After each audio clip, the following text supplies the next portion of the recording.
हाँ जी जनाब, अस्सलाम वालेकुम। कैसे हैं सब? उम्मीद है सब खैरियत से होंगे। अच्छा जी। लास्ट हमने क्वेश्चन कहाँ तक कर लिया था? हमने मेरे ख्याल से क्वेश्चन नंबर 6 तक कर लिया था। ऐसे ही है। लास्ट हमने क्वेश्चन नंबर 6 किया था या कोई और किया था? मुझे बस ये याद करा दो। हाँ, मेरे ख्याल से 6 ही किया हुआ है। हाँ, क्वेश्चन नंबर 6 जो है वो हमारा लास्ट हुआ हुआ है।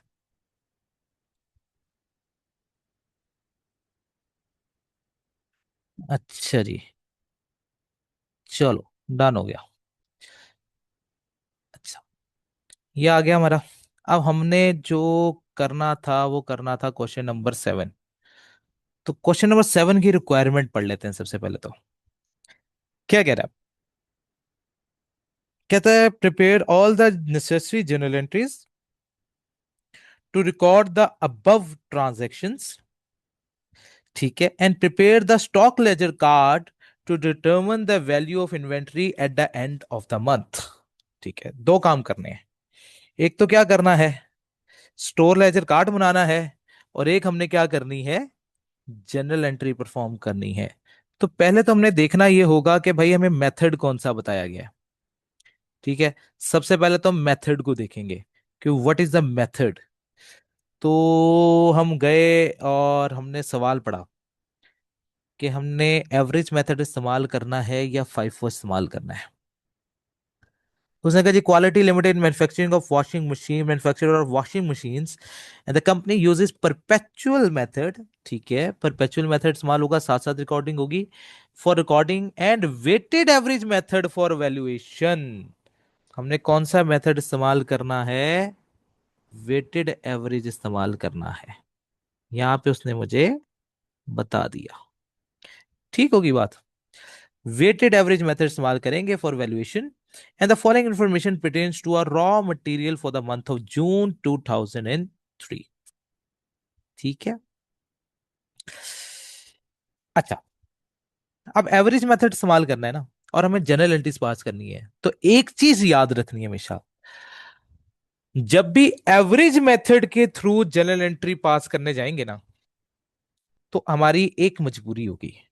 हमें पहले स्टोर लेजर कार्ड बनाना पड़ेगा, क्योंकि हर दफा हर परचेज पे क्या होती है, एवरेज कॉस्ट चेंज हो जाती है।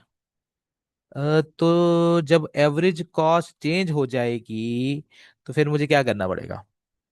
मुझे पहले स्टोर लेजर कार्ड बनाना पड़ेगा, क्योंकि उससे मुझे पता लगेगा कि जो मैं यूनिट्स इशू करने जा रहा हूं उनकी कॉस्ट कितनी है।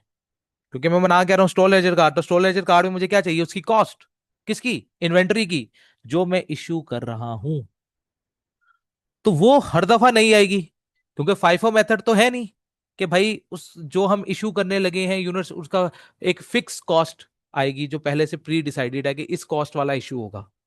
इसमें तो हर दफा एक नया रेट क्या होगा, कैलकुलेट होगा। जब परचेज करेंगे तब नया रेट हमारा क्या होना है, कैलकुलेट होना है। तो लिहाजा हम पार्ट ए पहले कर ही नहीं सकते, पॉसिबल ही नहीं है। सबसे पहले मुझे क्या करना पड़ेगा, सबसे पहले मुझे इसका स्टोर लेजर कार्ड जो है वो बनाना पड़ेगा। ठीक होगी बात। तो पहले हम क्या करेंगे, इसका स्टोर लेजर कार्ड बनाएंगे। फिर हम किधर जाएंगे, जनरल एंट्री की तरफ जाएंगे। ठीक होगी कहानी। तो पहले बनाते हैं हम इसका स्टोर लेजर कार्ड, कौन से मेथड से? एवरेज मेथड से। आ जाए जी। तो पहले हम स्टोर लेजर कार्ड की तरफ चलते हैं, कौन से मेथड से? एफको मेथड से। ठीक होगी बात। अच्छा, एफको मेथड है और परपेचुअल सिस्टम से हम क्या करने लगे हैं, स्टार्ट करने लगे हैं। अच्छा जी, मैं राउंड फिगर्स लेने लगा हूं थाउजेंड्स के अंदर। ठीक है, ट्रिपल जीरो में मैं क्या ले रहा हूं, वर्किंग लेने लगा हूं, और फिर उसके हिसाब से हम चीजें क्या करेंगे, कैलकुलेट करेंगे। ठीक है। अच्छा, ओपनिंग बैलेंस कितना दिया हुआ उसने, कहा ओपनिंग इन्वेंट्री उसने दे रखी है 100,000 यूनिट्स की। तो मैं 1000 में वर्किंग कर रहा हूं, तो यहां पे कितने ले लूंगा, 100 की क्वांटिटी उठा लूंगा। कितने की क्वांटिटी उठाऊंगा, 100 की। ठीक है। अच्छा, अब मैंने यहाँ पे क्या करना है, 100 की क्वांटिटी जो है वो मैंने पिक कर लेनी है। अच्छा, 100 की क्वांटिटी आ गई। फिर 100 की क्वांटिटी के साथ क्या करना है, उसका रेट लेना है। तो रेट कितना आएगा, हमने कहा जी रेट आ जाएगा, अल्लाह भला करे, किधर गया। अच्छा, हमने इसके ले लिया, सेंटर कर लें इसको पहले थोड़ा सा। अच्छा,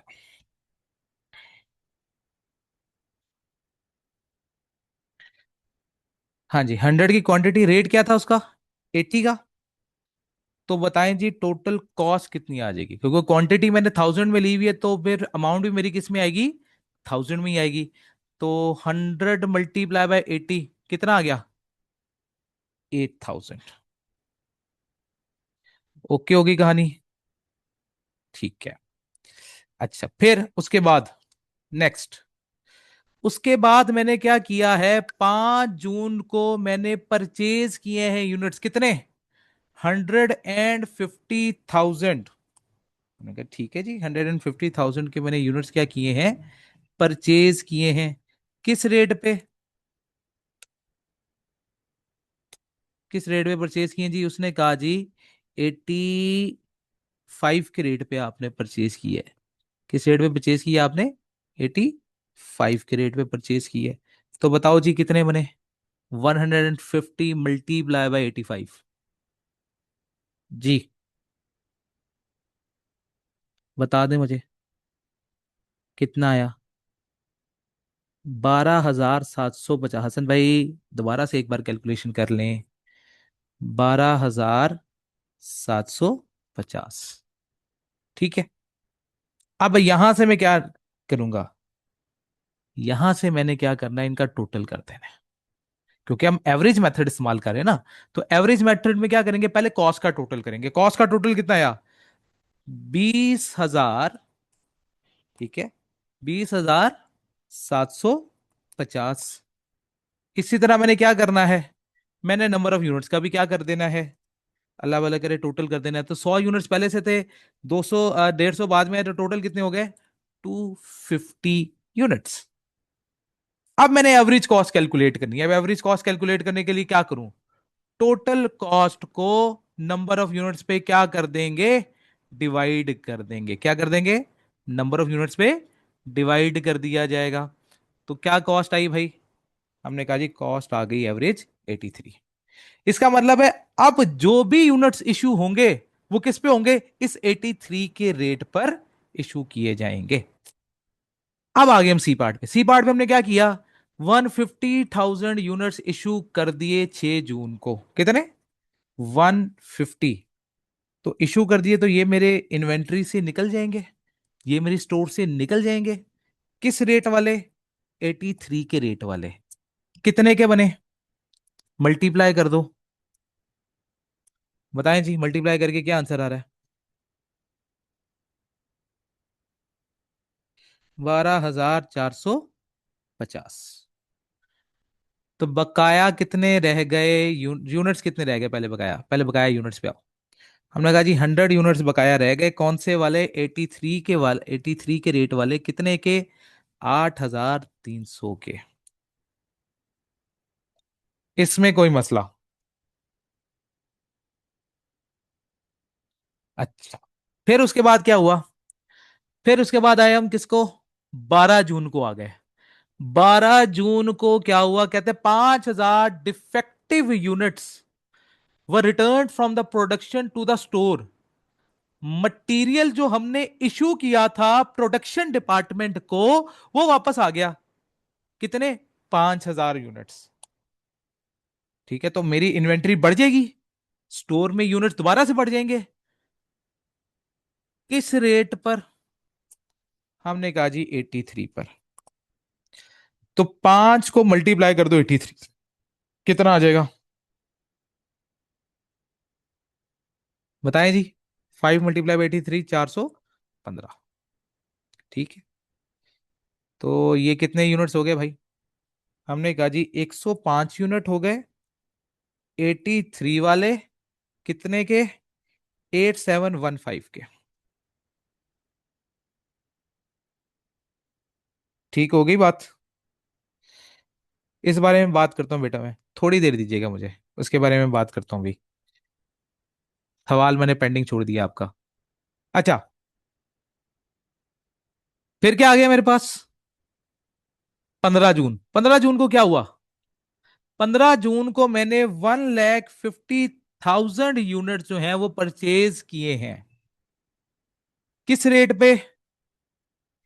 88.1 के रेट पे। ओ सॉरी, 150,000 नहीं लिखना था, 150 लिखना था मुझे यहाँ पे। माजरत, 000 में वर्किंग हो रही थी। अच्छा जी, कितने के बने? 13,215। ऐसी है। अच्छा जी, अब मुझे बताओ टोटल यूनिट्स कितने हो गए मेरे पास? 255। कितने के? टोटल खर्चा कितना बन गया मेरा? 21,930। ठीक है। अब यहां से हम क्या निकाल लेंगे? इनकी एवरेज कॉस्ट कैलकुलेट कर लेंगे। तो बताओ एवरेज कॉस्ट क्या आई? 86। ठीक होगी बात। इसके बाद क्या हुआ? इसके बाद हमने कहा जी 17 जून को 50% of the defective units. Defective units कितने थे मेरे पास भाई? हमने कहा डिफेक्टिव यूनिट्स की बात कर रहा है वो। डिफेक्टिव यूनिट्स कितने थे? मेरे पास टोटल जो आए थे 5,000। ये वाले 5,000 का हाफ लेंगे। 5,000 का हाफ कितना आएगा? ठीक है। 5,000 का हाफ कितना बनता है भाई? 2,500। बिल्कुल ठीक है। तो 2.5, अब मैं इसको 2.5 लिखूंगा, मैंने बेच दिए। कितने के बेचे इससे मुझे कोई कंसर्न नहीं है, क्योंकि मैं क्या बना रहा हूं? Store laser card. और स्टोर लेजर कार्ड किस पे बनता है? कॉस्ट पे। जितनी चीजें आएंगी वो भी कॉस्ट पे रिकॉर्ड होंगी, जितनी चीजें स्टोर लेजर कार्ड से निकलेंगी वो भी कॉस्ट पर रिकॉर्ड होंगी। तो इसमें आना भी कॉस्ट पे रिकॉर्ड होगा और जाना भी कॉस्ट पे रिकॉर्ड होगा। वो बेचा कितने का वो अलग कहानी है। फिलहाल मैंने कॉस्ट पे रिकॉर्डिंग कर रखी है चीजों की, तो कॉस्ट निकाल लूंगा मैं यहां से। ओके होगी बात? इसमें कोई मसला? तो मैंने कहा जी 2.5। अच्छा, ये कितने वाले गए फिर? 86 वाले। कितने के बनते हैं भाई? करो जरा कैलकुलेट। ये बनेंगे, अल्लाह भला करे, करें जरा 2.5 को 86 से मल्टीप्लाई। 215। तो ये मैंने क्या कर दिया? डिस्पोज कर दिया, तो ये मेरे पास से खत्म हो गया। अच्छा, फिर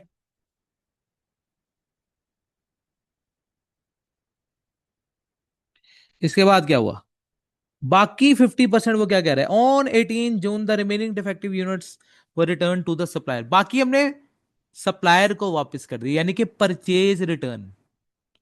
क्योंकि वो चीज मैंने खरीदी थी, ठीक है, वो जिससे खरीदी थी उसको वापस कर दी, तो परचेज रिटर्न कर दिए बाकी यूनिट्स। वो भी कितने वाले थे? वो भी 86 वाले थे। वो भी कितने के गए? 215 के चले गए। ठीक होगी बात? तो अब बाकी यूनिट्स कितने रह गए? हमने कहा जी बाकी रह गए मेरे पास 250। कितने वाले? 86 वाले। ठीक है। कितने के? हमने कहा जी 21,500 के। ठीक होगी बात? अच्छा, फिर क्या हुआ? यहां तक कोई मसला? Any one, any question? यहां तक कहानी क्लियर है सबको? अच्छा, फिर इसके बाद क्या हुआ? इसके बाद ये हुई है कहानी के रिप्लेसमेंट टू प्रोडक्शन। अच्छा, 19 जून है, तो कहता है on 19 June 5,000 units were issued to production in replacement to of the defective units which were returned to store. वो जो हमें चीज वापस की थी ना, किसने? मटेरियल रिटर्न कब आया था? ये जो 12 तारीख को, 12 तारीख को क्या हुआ था? 12 तारीख को मुझे मटेरियल रिटर्न हुआ था। ये जो 12 तारीख को मटेरियल रिटर्न हुआ था ना, इसकी जगह मुझे रिप्लेसमेंट यूनिट्स भी भेजने हैं। ऐसी बात है, प्रोडक्शन को तो मैंने चीज वापस भेजनी है ना, जो चीज खराब आई थी वहां से। तो उसकी रिप्लेसमेंट के तौर पे मैंने 5 यूनिट्स जो हैं वो उसको भेजे। यानी कि 5 यूनिट और कम हो गए मेरे पास। कितने वाले? हमने कहा जी 86 वाले। ठीक है जी, कितने के? 430 के। ठीक है जी, ओके हो गया। पीछे कितने यूनिट्स बाकी रह गए मेरे पास? मेरे पास रह गए जी 245। कितने वाले? 86 वाले। कितने के जी? 21,070 के। ठीक है, फिर हम आगे आगे। कहता on June 20 the supplier deliver 2500 unit replacement of the defective. वो जो हमने सप्लायर को चीज वापस की थी कि भाई तेरी चीज खराब है, सप्लायर ने कहा सर आप टेंशन को लेते हैं, हम है ना। उन्होंने आपको उसकी जगह सही वाले यूनिट्स जो हैं वो वापस भेज दिए। तो अब क्या हुआ? अब आपके पास 2,500 यूनिट्स आ गए। कितने के? 86 के। कितने के बनते थे? 215 के। अब मेरे पास टोटल कितने यूनिट्स हो चुके?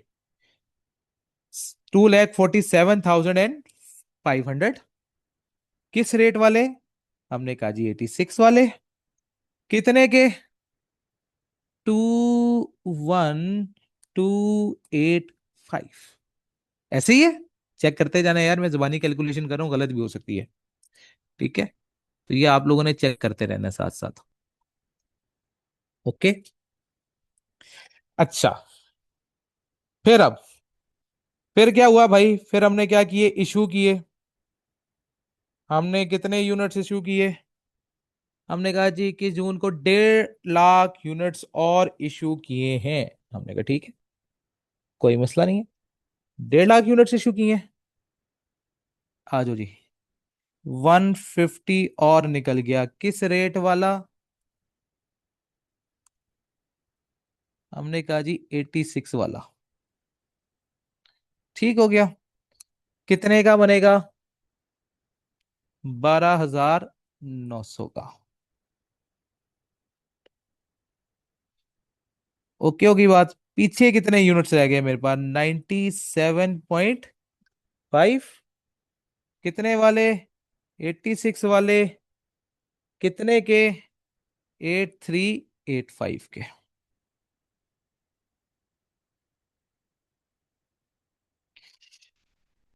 उसके बाद ड्यूरिंग फिजिकल के पॉइंट आ गया। During physical count carried out on 30th June 2010, it was not noted that closing inventory of SRO include 500 obsolete units।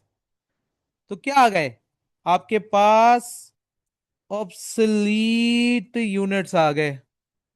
Obsolete units कितने थे? पुराने हो चुके हैं। तो जाहिर सी बात है वो किस पे जाएंगे? एनआरवी पे जाएंगे, क्योंकि वो अब कॉस्ट पे तो नहीं बचेंगे। लेकिन फिर भी उसके बाद एनआरवी टेस्ट लगेगा, कंफर्म नहीं है लेकिन स्टिल हमें ऐसा लगता है कि वो एनआरवी पे पहुंच जाएंगे। तो ऑब्सलीट यूनिट्स कितने थे वो निकालने पड़ेंगे। तो वो कितने बनते हैं हमारे? 0.5। हमने कहा जी 0.5 हमने यहां से क्या कर दिया? माइनस कर दिया। किस रेट वाला? 86 वाला। कितने का बनता था? हमने कहा जी 43 का बनता था।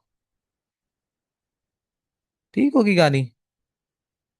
अच्छा, फिर उसने कहा जी और 4,000 यूनिट्स पर फाउंड शॉर्ट।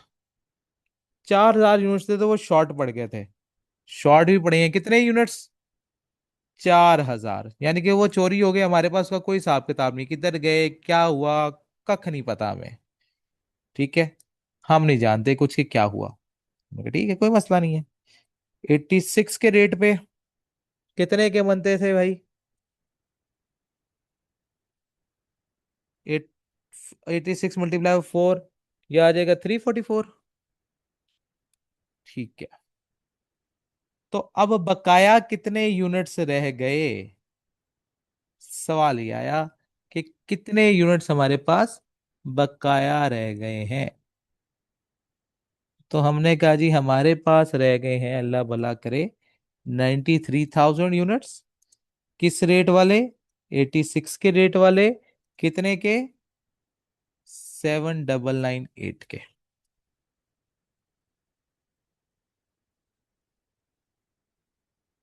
ओके हो गई बात। इसमें कोई मसला? यहां तक कहानी ओके है। Any one, any question? लेकिन अभी तो मुझे क्या निकालनी थी?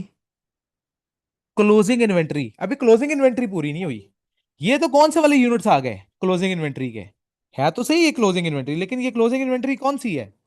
ये अच्छे वाले यूनिट्स हैं जिनके अंदर अभी तक कोई खराबी नहीं है। इनकी कॉस्ट कितनी आ गई? ठीक है, हमने कहा जी ये भी रुपीज इन थाउजेंड है वर्किंग। ठीक है, 7998 प्लस, अच्छा मैं सेवन नहीं, यार इसको पूरा ही लिख लेते हैं हम, ताकि अभी पूरी लिखी जाए अमाउंट। अच्छा, 7998 000, क्योंकि 000 में वर्किंग थी, प्लस वो जो ऑब्सलीट यूनिट मैंने अभी 500 निकाले, उनको भी तो देखना है। वो जो ऑब्सलीट यूनिट है उनकी एनआरवी कितनी है? 30। कॉस्ट कितनी थी? 86। तो किस पे रिकॉर्ड करूं? तो हमने कहा भाई एनआरवी पे रिकॉर्ड करेंगे, क्योंकि एनआरवी जो है वो कम है। तो उन 500 यूनिट के ऊपर क्या रेट अप्लाई होगा? 30 का रेट अप्लाई होगा। ठीक है, तो मेरे पास टोटल क्लोजिंग इन्वेंट्री कितनी लेकर आई? 80,13,000। बात कंप्लीट हो गई। नहीं, मैंने यहाँ पे 1000 नहीं लिए ना, मैंने वो देखो 7998 के साथ 000 लगा दी है। ठीक है, तो फिर ठीक कर दिया है। हाँ, वैसे करना हो तो 0.5 into 3 कर सकते, 30 कर सकते हो, कोई मसला नहीं है, वो भी कर सकते हो, दैट इज योर चॉइस। यहाँ पे मैं जरा पूरी बात लिख दी है और कुछ नहीं किया। ये हमारी फाइनल क्या निकली? क्लोजिंग इन्वेंट्री कैलकुलेट हो गई। ओके है कहानी। अब इसको मैं देखूंगा। अब इसको देख के मैं क्या करूंगा? अपनी जनरल एंट्रीज पास करूंगा। अब मुझे इसकी जनरल एंट्रीज करनी है। ये लो जी, ये जनरल एंट्रीज उठा के लेकर आते हैं यहाँ पे। आजा भाई। अब हमने इसको देख के हमने जनरल एंट्रीज पास करनी है। ठीक है ना? ये था हमारा पहला वाला पार्ट बी। इसको पार्ट बी कर दें। ठीक है, अब हम कौन सा पार्ट करने लगे हैं? पार्ट ए करने लगे हैं। अब जनरल एंट्रीज में मैंने किस में ले रखी है? 1000 में ले रखी है। ओपनिंग इन्वेंट्री की कोई जनरल एंट्री पास होती है? तो हमने कहा जी परपेचुअल सिस्टम में तो नहीं होती। हाँ, अगर पीरियोडिक सिस्टम होता तो हम ओपनिंग की भी एंट्री पास करते और क्लोजिंग की भी करते। लेकिन हमारा तो सिस्टम कौन सा है? हमारा सिस्टम तो परपेचुअल सिस्टम है। तो परपेचुअल सिस्टम में ना ओपनिंग एंट्री की डबल एंट्री पास होगी, ना क्लोजिंग इन्वेंट्री की पास होगी। तो इसमें तो नहीं होनी। तो 1 जून को तो हमने छोड़ दिया। ठीक हो गया बेटा, हो जाएगा। आ जाएगा मैसेज। ठीक है। अच्छा, अब आओ जरा। 5 जून। 5 जून को क्या हुआ? हमने परचेज की थी। परचेज की डबल एंट्री क्या है? हमने क्या परचेज किया था? हमने रॉ इन्वेंट्री परचेज की थी। कौन सी वाली? Raw material inventory. तो हमने कहा जी रॉ मटेरियल इन्वेंट्री डेबिट। ठीक है, रॉ मटेरियल इन्वेंट्री डेबिट, और साथ में क्या होगा? पैसे, या क्रेडिटर, या कैश, आप कुछ भी लिख सकते हो। कैश भी लिख सकते हो और क्रेडिटर्स भी लिख सकते हो। जो लिखना चाहो लिख दो। क्रेडिट कितनी अमाउंट से? तो हमने कहा जी ये था 12,250, 750, 12,750। अच्छा, लेकिन अब एक चीज और आ गई। वो क्या? कि जब भी जनरल एंट्री पास होगी, तो जब तक एग्जामिनर ना कहे कि नरेशन आर नॉट रिक्वायर्ड, चाहे आपका एफएआर का पेपर है, चाहे आपका एमए का पेपर है, चाहे आपका सीआर का पेपर है, डबल एंट्री अगर उसने पूछ ली है,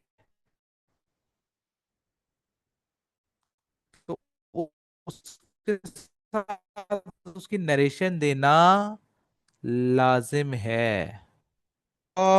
मटेरियल परचेज्ड, क्या आ गई एंट्री इसकी? Raw material purchased. ठीक हो गया। फिर हम आगे किसके, 6 जून की तरफ। 6 जून में क्या कह रहा है? 6 जून को हमने क्या किया? 6 जून को हमने किया है, अल्लाह भला करे, इशू किए हैं यूनिट्स। तो हमने कहा ठीक है, हमने यूनिट्स इशू किए हैं। तो जब भी हम रॉ मटेरियल इशू करते हैं तो क्या एंट्री होगी? वर्क इन प्रोग्रेस डेबिट होगा, और रॉ मटेरियल इन्वेंट्री जो है वो क्या हो जाएगी? क्रेडिट हो जाएगी। कितने से? यहीं पे अमाउंट लिखी हुई है, 12,450।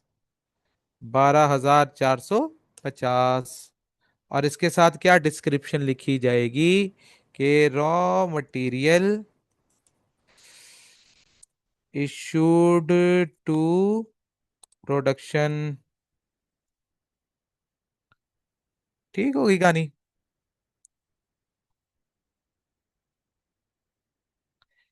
ठीक है, नेक्स्ट क्या आ गया? 12 जून। 12 जून को क्या हुआ? मटेरियल रिटर्न हो गया।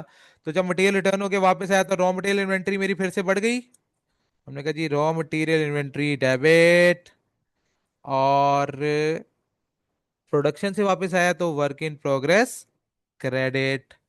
कितने से? 415 से। कितने से? 415 से। इसके साथ क्या डिस्क्रिप्शन लिखोगे? Raw material returned from production. ठीक होगी बात? अच्छा, फिर आ गया आपका 15 जून। 15 जून को हमने क्या किया था? 15 जून को फिर से परचेज की। तो परचेज की entry, raw material inventory debit, और कैश या क्रेडिटर क्रेडिट। कितने से? इस दफा परचेज कितनी की हुई थी? 13,215। 13,215। ठीक होगी बात? अच्छा, इसके साथ भी हमने क्या करनी थी? डिस्क्रिप्शन, क्या डिस्क्रिप्शन सेम ही लिखेंगे? इसके साथ क्या डिस्क्रिप्शन लिखी जाएगी? ठीक है, वही वाली आ जाएगी डिस्क्रिप्शन, के रॉ मटेरियल परचेज्ड। ठीक है ना? तो सेम वही जो आपने लिखी है यहाँ पे, वही सेम आपने यहाँ पे लिख देनी है। ओके होगी कहानी? तो सेम वही आ जाएगी हमारे पास चीज। अल्लाह भला करे। एक मिनट। ठीक होगी बात? तो हमने क्या लिखा? Raw material purchased. अच्छा, नेक्स्ट क्या आ गया? 17 जून। 17 जून को क्या हुआ? 17 जून को डिस्पोज कर दिए मैंने। अब ये ध्यान से बड़ी देखनी है एंट्री, ये डिस्पोजल की है। डिस्पोज किया तो पैसों का किया, तो क्या आएगा? कैश आएगा। Cash debit. अच्छा, कैश कितने से डेबिट हुआ? हमने कहा जी हमने ये कितने का बेचा है, वो जाके हमें देखना पड़ेगा सवाल में। 17 जून को हमने ये चीज 20 रुपए पर यूनिट पे बेची थी। कितने यूनिट से? 2.5। तो 2.5 को मल्टीप्लाई कर दो 20 के साथ। तो बताओ जी हमने ये कितने का बेचा? हमने कहा जी हमने 50 का बेचा। ऐसे ही है, बेचा कितने का? 50 का। लेकिन इसकी कॉस्ट कितनी थी? हमने कहा जी ये जो बेचा, हमने इसकी कॉस्ट थी 215। इसकी कॉस्ट कितनी थी? 215 के कॉस्ट में से कितने माइनस किए मैंने? 215 माइनस किए हैं। हमने कहा ठीक है। तो इसका मतलब है रॉ मटेरियल इन्वेंट्री मेरी कितने से कम हुई? हमने कहा जी रॉ मटेरियल इन्वेंट्री जो है मेरी, वो 215 से कम है। इसका मतलब 215 की चीज मैंने कितने में बेची, 50 में। तो बाकी मुझे क्या हो गया, लॉस। तो लॉस कहां चार्ज होगा जाके, पीएनएल में। पीएनएल में क्या आएगी इसकी, बैलेंसिंग फिगर आएगी कितनी, हमने कहा जी 165। ये वाली कहानी क्लियर है। इस वाली एंट्री में कोई मसला, इस वाली एंट्री में बताओ।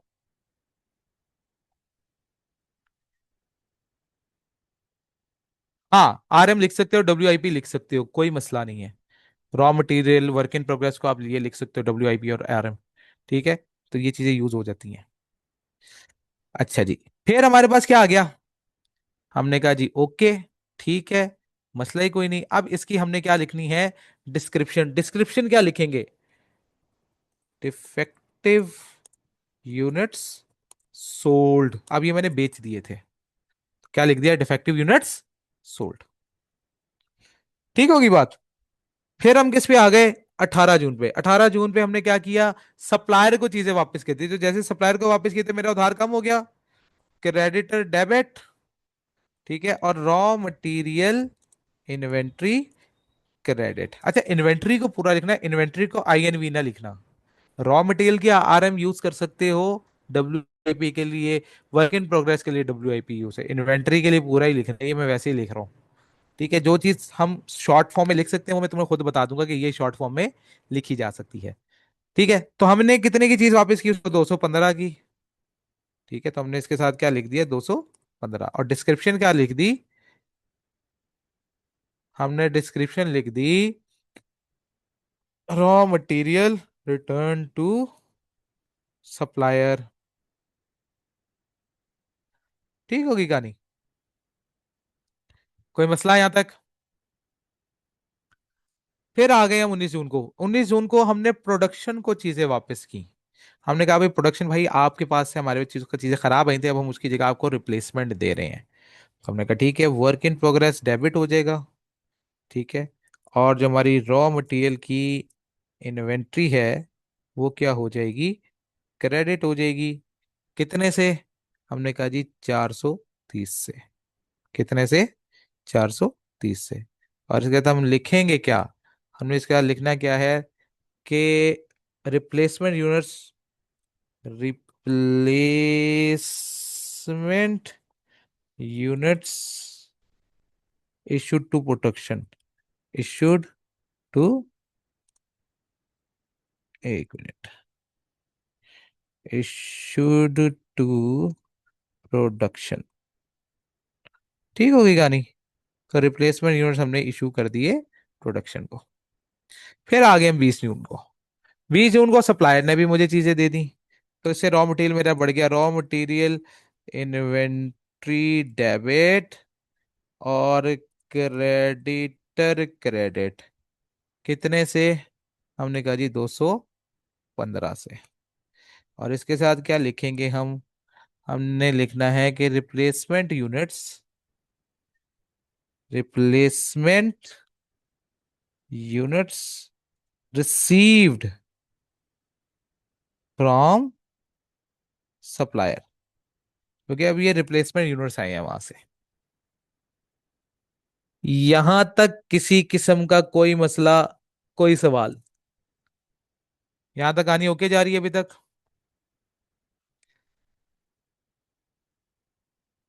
ठीक है, फिर आ गया 21 जून। 21 जून को मैंने क्या किए, इशू किए।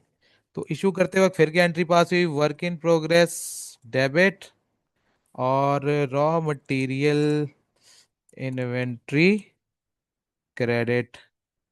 कितने से, हमने कहा जी 12,900।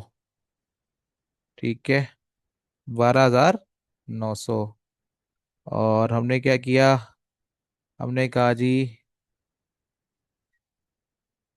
Raw material issued to production. ठीक हो गई बात। अच्छा, लें जी, फिर आगे इसके बाद 30 जून। 30 जून को कुछ इन्वेंट्री मेरे पास ऑब्सलीट निकल आई। अब ऑब्सलीट इन्वेंट्री कितने की थी? 43 की। वो किस पे रिकॉर्ड होगी? अब ये आपने देखना है। ठीक है, अब वो कितने यूनिट से, अब उसकी वजह से वो एनआरवी पे रिकॉर्ड होने लगे हैं। ऐसे ही है। अब मैंने उसको क्या करना है, एनआरवी पे रिकॉर्ड करना है। तो लॉस हो रहा है मुझे, लॉस कहाँ जाएगा? पीएनएल में। ठीक है ना? उसे किधर जाना है? पीएनएल में जाना है। कितना? हमने कहा जी एक चीज थी 86 की, अब 30 पे रिकॉर्ड हो रही है, कितने यूनिट से? 0.5। तो 0.5 मल्टीप्लाई बाय, कितने का लॉस हो रहा है पर यूनिट? 86 माइनस 30। तो 56 रुपीज पर यूनिट का मुझे लॉस हो रहा है। तो टोटल लॉस मुझे कितने का होगा? 28 का।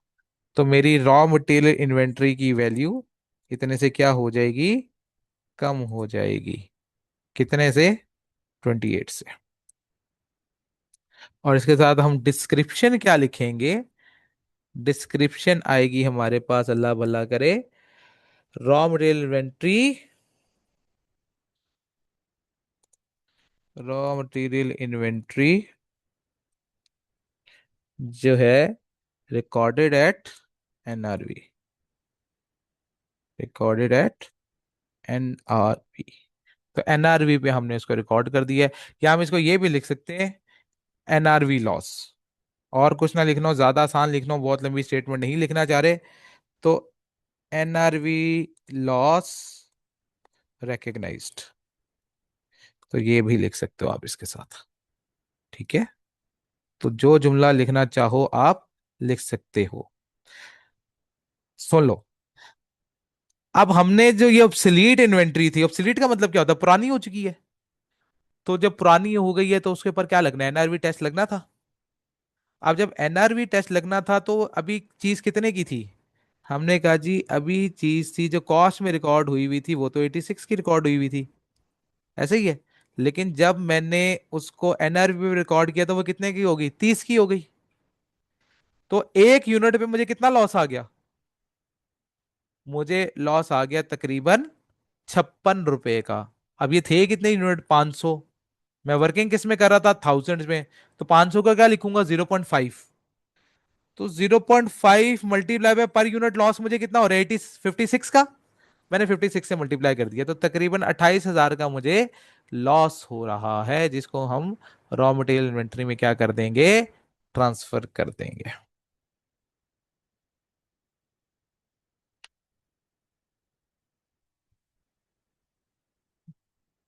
ओके होगी कहानी। चलो। फिर आ गया जी, जो यूनिट्स मेरे से गुम चुके थे, शॉर्ट हो गए थे, चोरी हो गए थे, मुझे नहीं पता कहाँ गए। ठीक है। तो वो सारा का सारा लॉस किधर जाएगा? पीएनएल में जाएगा। तो अब पीएनएल को पूरा का पूरा चार्ज होगा 4,000 यूनिट से। और पर यूनिट कॉस्ट कितनी थी? 86 की। ये सारा का सारा लॉस हो गया मेरा। तो ये कितने का लॉस हुआ मेरा? 344 का। और इससे मेरी रॉ मटेरियल इन्वेंट्री क्या हो गई? कम हो गई। तो मैंने कहा ठीक है, कितने से? 344 से। और इसके साथ क्या डिस्क्रिप्शन लिखेंगे? इसके साथ ही हमारी डिस्क्रिप्शन जाएगी कि हमने क्या किया है, रॉ मटेरियल इन्वेंट्री लॉस हुआ है ड्यू टू शॉर्टेज। रॉ, ओहो ये किधर चला गया? रॉ मटेरियल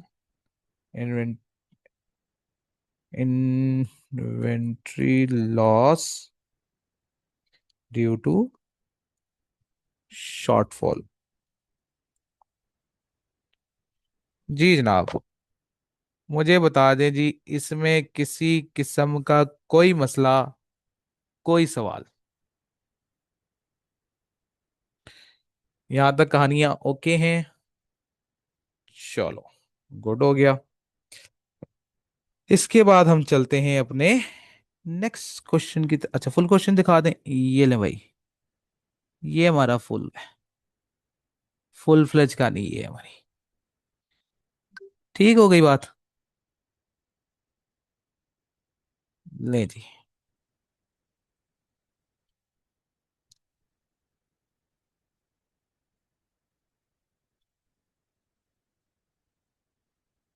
चले, ओके हो गया। Okay, next question. सवाल नंबर 8। अच्छा, उसके लिए पहले इसको मैं साइड पे कर दूं, बेहतर हो जाएगा।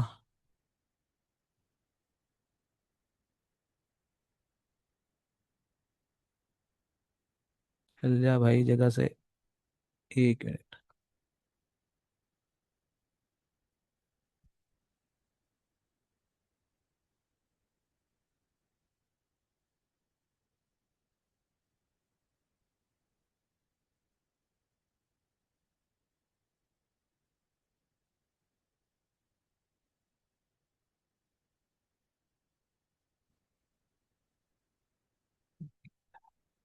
ये सारी इसकी कैलकुलेशन हमने यहाँ पे लाके रख दी है।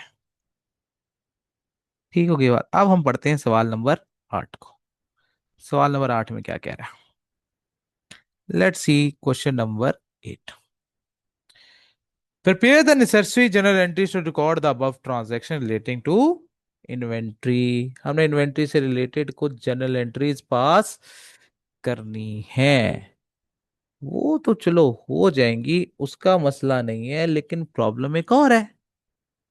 वो क्या? वो प्रॉब्लम ये है कि हमें देखना पड़ेगा कि भाई मेथड कौन सा है। First in first out method है, या फिर हमारा एवरेज मेथड है। क्योंकि एवरेज मेथड हुआ तो पहले तो जनरल एंट्री पास हो ही नहीं सकती, फिर मुझे लाजमी क्या बनाना पड़ेगा? कॉस्ट कार्ड बनाना पड़ेगा। तो मुझे देखना है, ठीक है। तो फाइफो मेथड है। अल्लाह, ये तो काम आसान हो गया। अच्छा, अब याद रखना, अगर तो फाइफो मेथड है, ठीक है, फिर मुझे बेसिकली कॉस्ट कार्ड बनाने की जरूरत नहीं है। फिर मैं कॉस्ट कार्ड बनाए बगैर भी जनरल एंट्रीज कर सकता हूं। वो कैसे कर सकता हूं, ये हम बात करेंगे, ठीक है, कि वो हमने कैसे करना है। लाइक फॉर एग्जाम्पल, हमने यहाँ पे एक जनरल एंट्री का फॉर्मेट छापा। अच्छा, ये तो काफी बड़ा हो गया फॉर्मेट। 1 मिनट।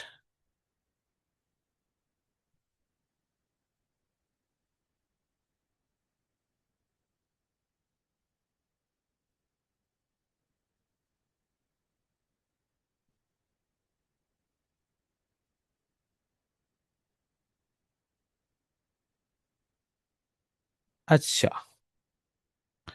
ले जी, ये हमारे पास आ गया फॉर्मेट।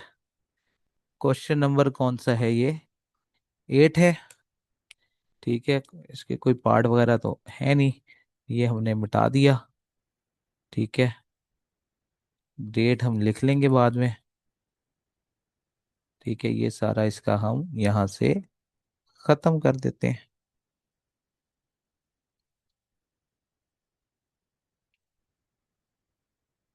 ले जी। ओहो, इस तरह से नहीं करना था। ये अल्लाह खैर, यार ये काम औखा है थोड़ा। ये नई नई चीजें टेक्निक सीख रहा हूँ ना, इस चक्कर में ना कभी कभार ऐसी गड़बड़े हो जाती हैं।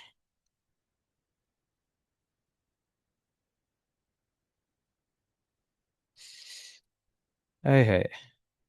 चलो शुरू से शुरू करते हैं, कोई मसला नहीं है। अच्छा जी, इसको मैं उठाता जाऊंगा, इसको मैं ठीक करता जाऊंगा, खुद ही देखते जाना यार। अब फाइफो मेथड है ना। फाइफो मेथड में सबसे पहले तो क्या आ गई? Opening inventory. ओपनिंग इन्वेंट्री की कोई जनरल एंट्री पास होगी? तो हमने कहा जी ओपनिंग इन्वेंट्री की कोई जनरल एंट्री पास नहीं होती। तो ओपनिंग इन्वेंट्री के तो आपने वैसे ही इग्नोर कर देना है। अच्छा, लेकिन इग्नोर कर देना जनरल एंट्रीज के अंदर। वैसे हम लिखेंगे कितनी थी मेरे पास। मैंने कहा जी मेरे पास ओपनिंग इन्वेंट्री थी 220 की। कितने की है? 220 की। आपने देखना मैं करता क्या हूं, ये देखते जाना और इसको समझते जाना कि मैंने किया क्या। मेरे पास ओपनिंग इन्वेंट्री 220 की मौजूद है, क्योंकि first in first out method है। ये मैंने 220 लिख लिए, ठीक है। अब ये हमने लिख लिया 220। हमने कहा ठीक है। अच्छा, नेक्स्ट क्या आ गया? कहता जी 5 फरवरी कौन सी डेट आ गई? 5 फरवरी। तो हमने कहा जी 5 फरवरी।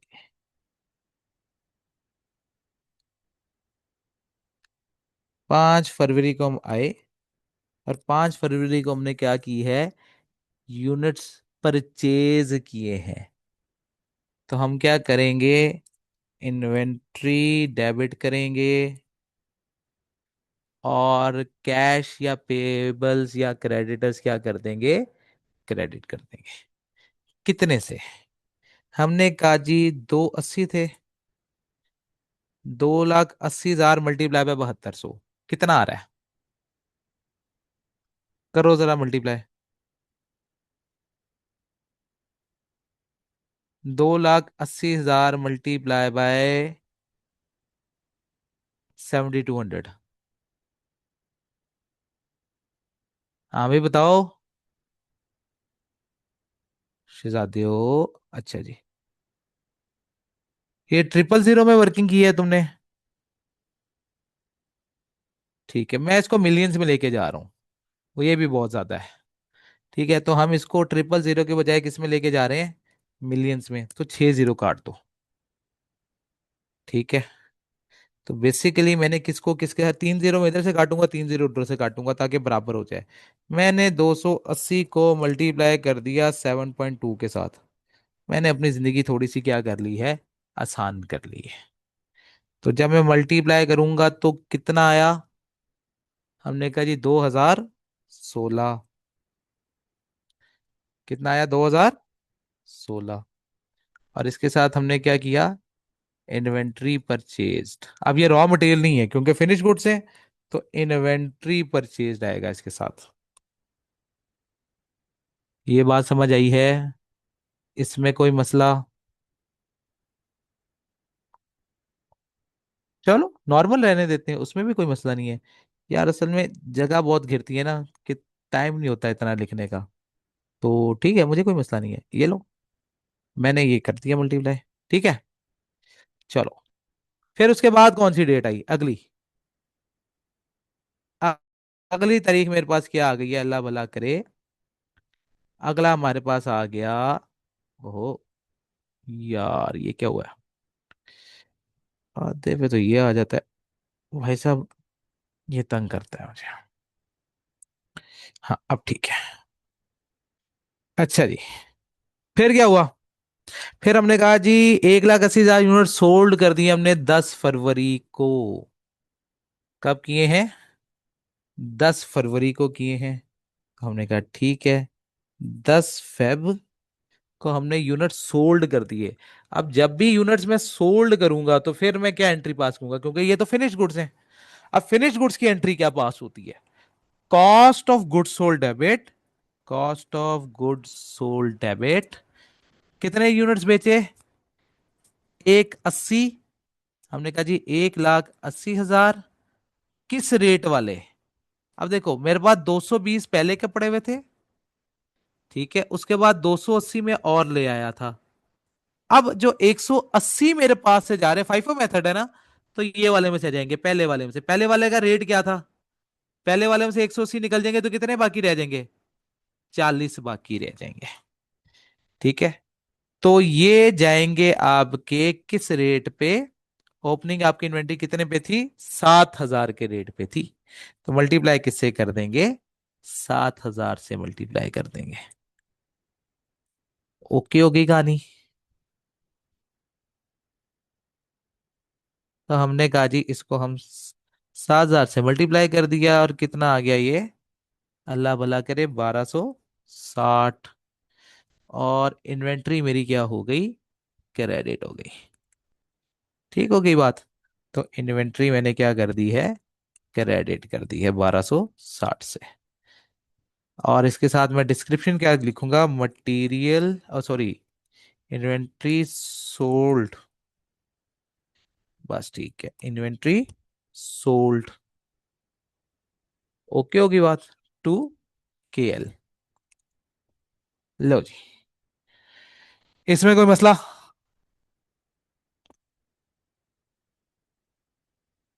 चलो, ओके का नहीं यहाँ तक? बाकी भी बोला करो, बाकी भी बोला करो, बाकी भी इसी क्लास का हिस्सा हो, बाकी भी जिंदा लोग हो। हाँ, मुझे पता लगना चाहिए जिंदा हो तुम लोग। ठीक है। अच्छा, फिर इसके बाद अगली क्या डेट है? 5,000 डिफेक्टिव यूनिट निकले हैं 12 फरवरी को। हमने कहा ठीक है जी, 12 फरवरी को क्या निकला है? डिफेक्टिव यूनिट्स निकला है। तो मेरे पास चीजें वापस आ जाएंगी, मेरे पास चीजें रिटर्न हो जाएंगी। तो मैं क्या लिखूंगा? Inventory debit. ठीक है, इन्वेंट्री डेबिट हो जाएगी। कितने से? 5,000 यूनिट्स आए थे वापस। किस रेट वाले? 7,000 वाले। कितने वाले? 7,000 वाले। कितने के बनेंगे? 35 के बनेंगे। अब जब इन्वेंट्री वापस आई है तो क्या हो गया? हमने उधार पे बेची, कॉस्ट ऑफ गुड्स सोल्ड क्या हो जाएंगे? क्रेडिट हो जाएंगे। कॉस्ट ऑफ गुड्स सोल्ड बढ़ाए थे, वो कम कर दिए मैंने। कितने से? 35 से। और इसके साथ डिस्क्रिप्शन क्या लिखेंगे? Inventory return from customer.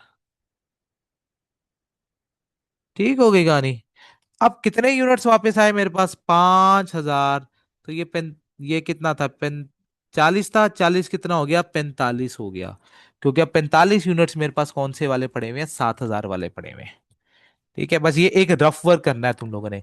ये जो मैं साइड पे वर्किंग कर रहा हूँ ना, ये तुमने पेंसिल से करनी है पेपर के अंदर, ताकि बाद में मिटा सको। ये वर्किंग उसको नहीं दिखानी कि तुमने क्या हरकत की थी। तुमने बस अपनी डबल एंट्रीज पास करनी है। तुमने अपने डबल एंट्री पे फोकस रखना है, बाकी किसी चीज पे फोकस नहीं रखना। अच्छा, 12 फरवरी हो गई। 12 फरवरी के बाद क्या आया? Point number 5। पॉइंट नंबर 5 में क्या हुआ? पॉइंट नंबर 5 में वो कहता है 30% of the defective units were return to SL and had a manufacturing fault and were returned to the supplier on 15 June, and the remaining defective units were damaged due to mishandling at the warehouse, and these units were disposed of as a scrap on 20th February 2020। तो एक 15 फरवरी को वाकया हुआ है और एक 20 फरवरी को हुआ है। पहले तो हम कौन सा लेंगे? 15 फरवरी वाला। 15 फरवरी को क्या हुआ? पहले हमने उठानी है 15 फेब। और 15 फेब को क्या हुआ है? चीजें वापस हुई हैं, वह रिटर्न टू एसएल। हमने एसएल को चीजें वापस कर दी, यानी कि क्रेडिटर को वापस कर दी। ठीक है, क्रेडिटर को चीज वापस कर दी है। कितनी? 30%। वापस कितनी आई थी? 5,000। तो 5,000 का क्या ले लोगे? 30% ले लोगे। और कितने की थी वो? कितने वाली चीज वापस की है? उसको हमने 7,000 वाली चीज वापस की है। तो 7,000 से मल्टीप्लाई कर देंगे। ते बताएं कितने की चीजें वापस की? ये बता दें सप्लायर को। हमने कहा जी हमने 10.5 की चीजें वापस कर दी हैं। तो इससे मेरी इन्वेंट्री क्या हो जाएगी? कम हो जाएगी। तो इन्वेंट्री क्या कर देंगे? क्रेडिट कर देंगे। कितने से? 10.5 से। और इसके साथ क्या लिखेंगे? Inventory return to supplier. Okay हो गई कहानी? इसमें कोई मसला? अच्छा जी, ये कहानी हो गई। अब आते हैं हम अगली कहानी की तरफ। सप्लायर के बाद, सप्लायर के बाद वाली स्टोरी। सप्लायर के बाद अगली कहानी किसको हुई? 20 तारीख को। बाकी जो बचे थे डिफेक्टिव यूनिट्स, 30% तो हमने वापस कर दिए। बाकी कितने परसेंट इन्वेंट्री मेरे पास बच गई थी? 70% की। 70% की इन्वेंट्री बच गई थी, वो मैंने बेच दी। कितने की बेची? वो कैलकुलेट करते, कैश आया होगा मुझे। वहां से क्या आया है मुझे? कैश आया है। तो हमने कहा जी 5,000 का 70% मैंने अपने पास रखा था, जो मैंने मार्केट में कितने का बेचा है? एक यूनिट मैंने बेचा है 2,000 का। तो बताओ कितने पैसे मिले। बताओ जी कितने पैसे मिले। हमने कहा जी 7,000 मिले। गुड। तो 7,000 मिले हैं। मैंने कहा, ठीक है। 7 मिलियन मिले हैं, सॉरी। और वो चीज थी कितने की। मेरी जो इन्वेंट्री थी वो कितने की बनती थी, जो मेरी गई यहां से। मैंने कहा जी इन्वेंट्री जो बनती थी ना, वो थी 5,000 का 70%, इंटू 1 यूनिट का रेट क्या चल रहा था ऊपर वाले का, 7,000 पे। चीज कितने की बनती थी, बताएं। चीज बनती थी 24.5 की। चीज कितने की बनती थी, 24.5 की। बेची मैंने कितने की, 7 रुपए की। तो बाकी क्या हो गया मेरा लॉस, जो प्रॉफिट लॉस में चार्ज होगा कितने का, 17.5 का। इस पॉइंट में किसी को कोई मसला। Heavy loss. Yes. Any one, any question. Okay. Done हो गई कहानी। अच्छा जी, उसके बाद क्या आ गया हमारे पास। 20 फरवरी के बाद अगली कहानी वो कब की सुना रहा है, 25 फरवरी की। अच्छा, अब मैंने डिफेक्टिव यूनिट निकाल दिए, तो ये 45 के फिर कितने रह गए हैं, 40 रह गए हैं, ये याद रखना बात। कितने रह गए हैं, 40 रह गए हैं। क्योंकि मैंने 30% भी निकाल दिए और 70% भी निकाल दिए। अब अब हम कौन सी तारीख को आए हैं, अल्लाह भला करे। हमने कहा जी अब हम आए हैं 25 फरवरी को। नहीं, 25 फरवरी से पहले 22 फरवरी को। 22 फरवरी को मैंने क्या किया है, हमने 22 फरवरी को किया है 5,000 units were sent to KL in respect of the defective. KL जिसने हमसे चीजें खरीदी थी और हमें वापस की हैं, उसको हमने रिप्लेसमेंट यूनिट्स बेचे हैं। तो इन 40 में से जाएंगे, इन 40 में से 5 और चले गए, तो कितने रह गए, 35। अच्छा, हमने कहा जी कौन सी डेट है, अल्लाह भला करे, 22 फरवरी। 22 फरवरी को हमने केएल को चीजें भेजी। ठीक है, तो cost of goods sold debit हो गया। कितने से, हमने कहा जी हमने भेजे थे 5,000 यूनिट्स। किस रेट वाले, 7,000 वाले। तो कितने के बने, 35 के। और हमारे पास इन्वेंट्री क्या हो गई, कम हो गई। कितने से, 35 से। ठीक होगी बात। और इसमें हमने क्या किए, replacement units, replacement units sent to KL. Okay होगी बात। अच्छा, फिर 22 फरवरी के बाद क्या हुआ, 25 फरवरी को मैंने और 1,50,000 यूनिट सेल कर दिए। 25 फेब को मैंने कितने यूनिट्स बेचे, 1,50,000। अब 1,50,000 जो बेचे ना, इसकी कैलकुलेशन मुझे करनी पड़ेगी बेकायदा।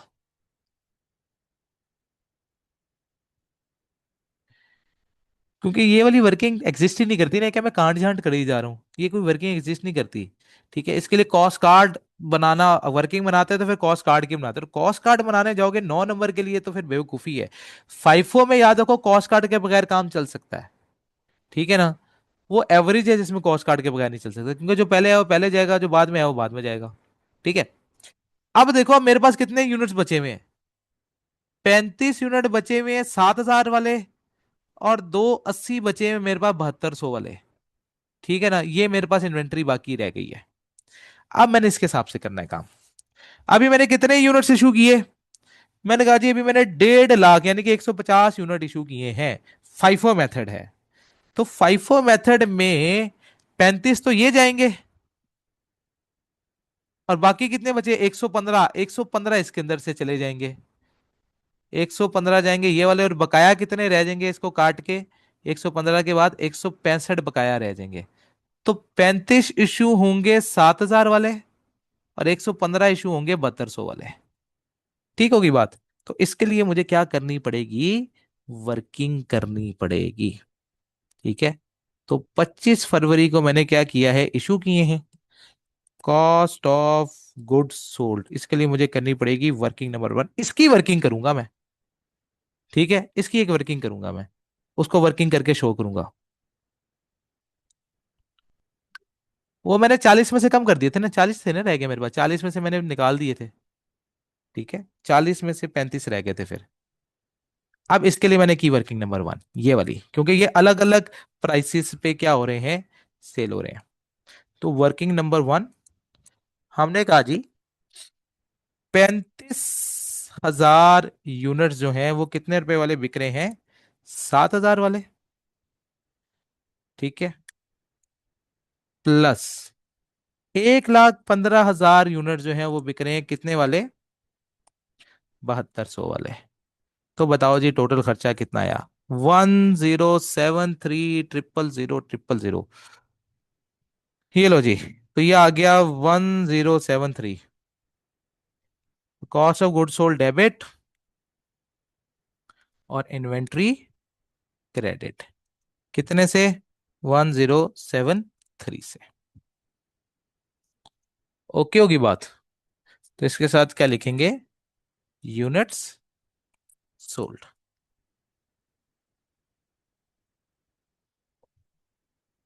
अच्छा जी, 25 फरवरी के बाद क्या हुआ, 25 फरवरी के बाद आया 28 फरवरी। 28 फरवरी को क्या हो रहा है भाई, 4500 यूनिट जो हैं वो ऑब्सलीट हो गए हैं, जिनकी एनआरवी आ जाएगी। ठीक है, तो एक तो ये एंट्री पास करेंगे हम। ठीक है, कौन सी, 28 फरवरी को। ठीक है, तो चीज कितने की रिकॉर्ड हुई हुई थी, अब देखो मेरे पास कौन से वाले बचे हुए हैं, 7200 वाले, क्योंकि 7,000 वाले तो सारे खत्म हो गए ना।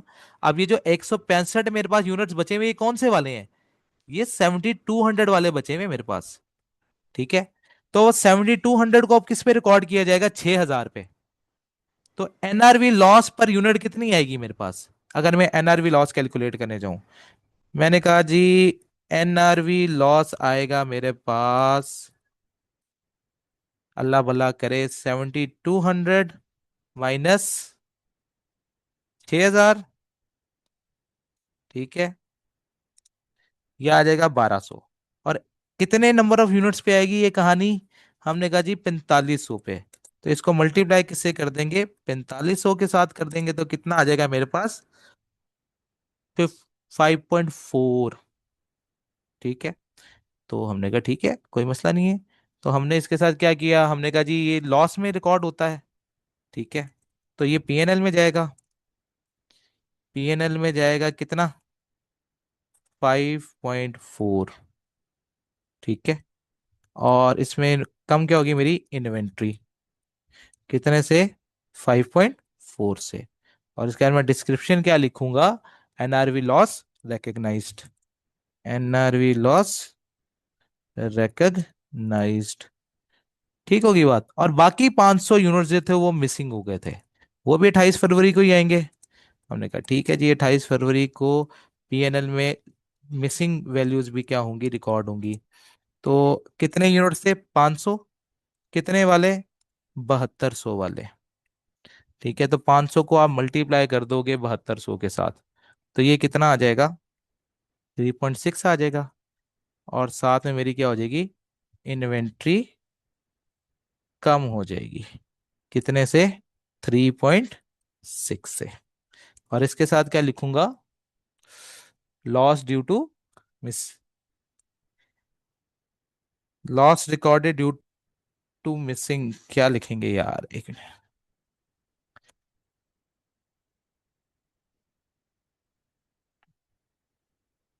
इस टाइम ध्यान में नहीं आ रहा जुमला।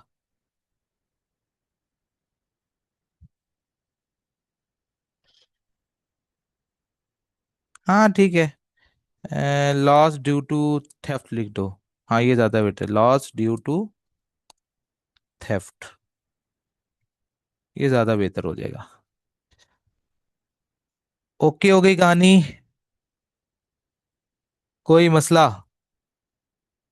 अब देखो इसके अंदर मुझे कोई भी किसी भी किस्म का मुझे क्या नहीं करना पड़ा, मुझे कुछ नहीं करना पड़ा, मुझे कोई आपका जो है कॉस्ट कार्ड नहीं बनाना पड़ा, कॉस्ट कार्ड बनाए बगैर भी मैंने सारी जनरल एंट्रीज पास कर ली। ठीक है, तो उसके लिए जरूरी नहीं है। फाइफो पे है ना, फाइफो में जो चीज पहले होगी वो चीज पहले रिकॉर्ड होगी, जो बाद में आएगी वो बाद में रिकॉर्ड होगी। तो हमने उस चीज पे रिकॉर्ड करना है। जो पहले आया वो पहले रिकॉर्ड कर लो। हमने यहाँ पे क्या किया, सबसे पहले मेरे पास कितने यूनिट्स पड़े थे ये देखो। सबसे पहले पड़े थे 220, फिर मैंने खरीदे हुए 280। ठीक है, फिर 280 में से मैंने कितने इशू कर दिए, मैंने 280 में से इशू कितने किए थे, अल्लाह भला करे। 280 और 280 के बाद 180 बेच दिए। ठीक है, तो 180 इसके अंदर से बिक गए, तो पीछे रह गए 40। ठीक है, फिर 40 में से प्रोडक्शन से रिटर्न आई, तो मेरी इन्वेंट्री फिर बढ़ गई, फिर हो गई वो 45। फिर 45 में से 30% जो थे वो मैंने वापस कर दिए थे, और 70% मैंने बेच दिए थे, तो ये वापस 40 पे चले गए थे। और फिर जिसने मुझे खराब यूनिट्स वापस किए थे उसको मैंने 5 यूनिट रिप्लेसमेंट के तौर पे भेजे, तो 35 यूनिट रह गए। फिर 35 यूनिट जब रह गए थे तो उसके बाद मैंने 150 यूनिट बेचे। तो 150 जब बेचे तो 35 ये निकले, और 115 यहां से निकल गया, और ये बचा 165।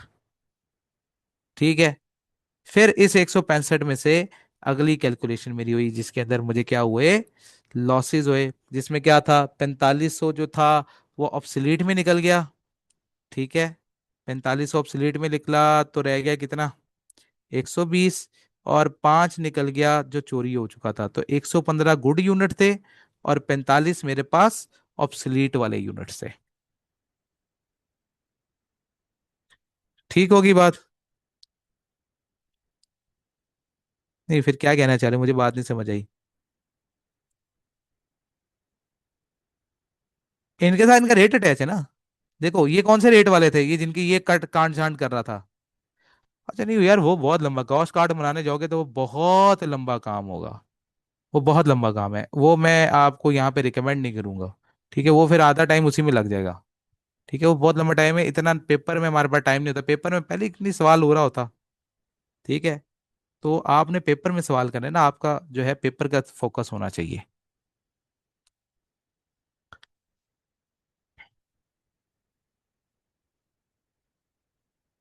देखो एफको का तो एवरेज रेट पे करनी है, जैसे हमने कॉस्ट कार्ड बना के की। एवरेज मेथड में कॉस्ट कार्ड है। ठीक है, तो हर परचेज के ऊपर एक परचेज का रेट तो उसने हमेशा बताया होता है। ठीक है, जो सेल होती है उसका एवरेज रेट, तो परचेज करने के बाद एवरेज नया रेट कैलकुलेट हुआ होता है, सेल हमेशा उसी पे होती है। ठीक है, परचेज रिटर्न भी उसी के ऊपर होती है। ठीक है, हर परचेज पे एक नया रेट कैलकुलेट होगा, और सेल जो है लेटेस्ट रेट के ऊपर होगी। ठीक है, कर सकते हो, दोनों इजाजत है। ओरिजिनल वाली प्राइस पे भी कर सकते हो। ठीक है, लेकिन ओरिजिनल वाली प्राइस में आपको सारी कैलकुलेशन दोबारा करनी पड़ जाती हैं।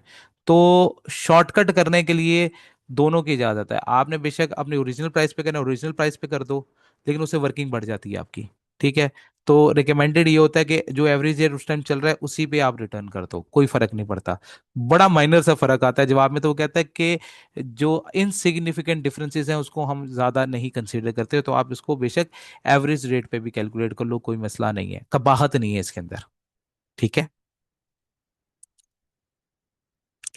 ओके होगी कहानी। सबको कोई मसला कोई सवाल, कहानियां क्लियर हैं?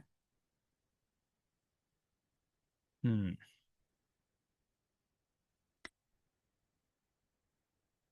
अब कौन सा सवाल आ गया? Question number 9।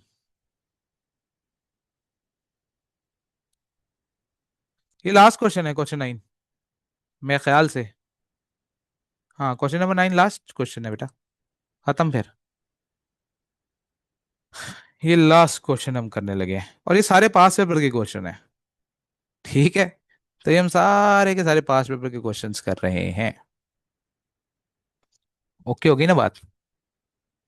अच्छा,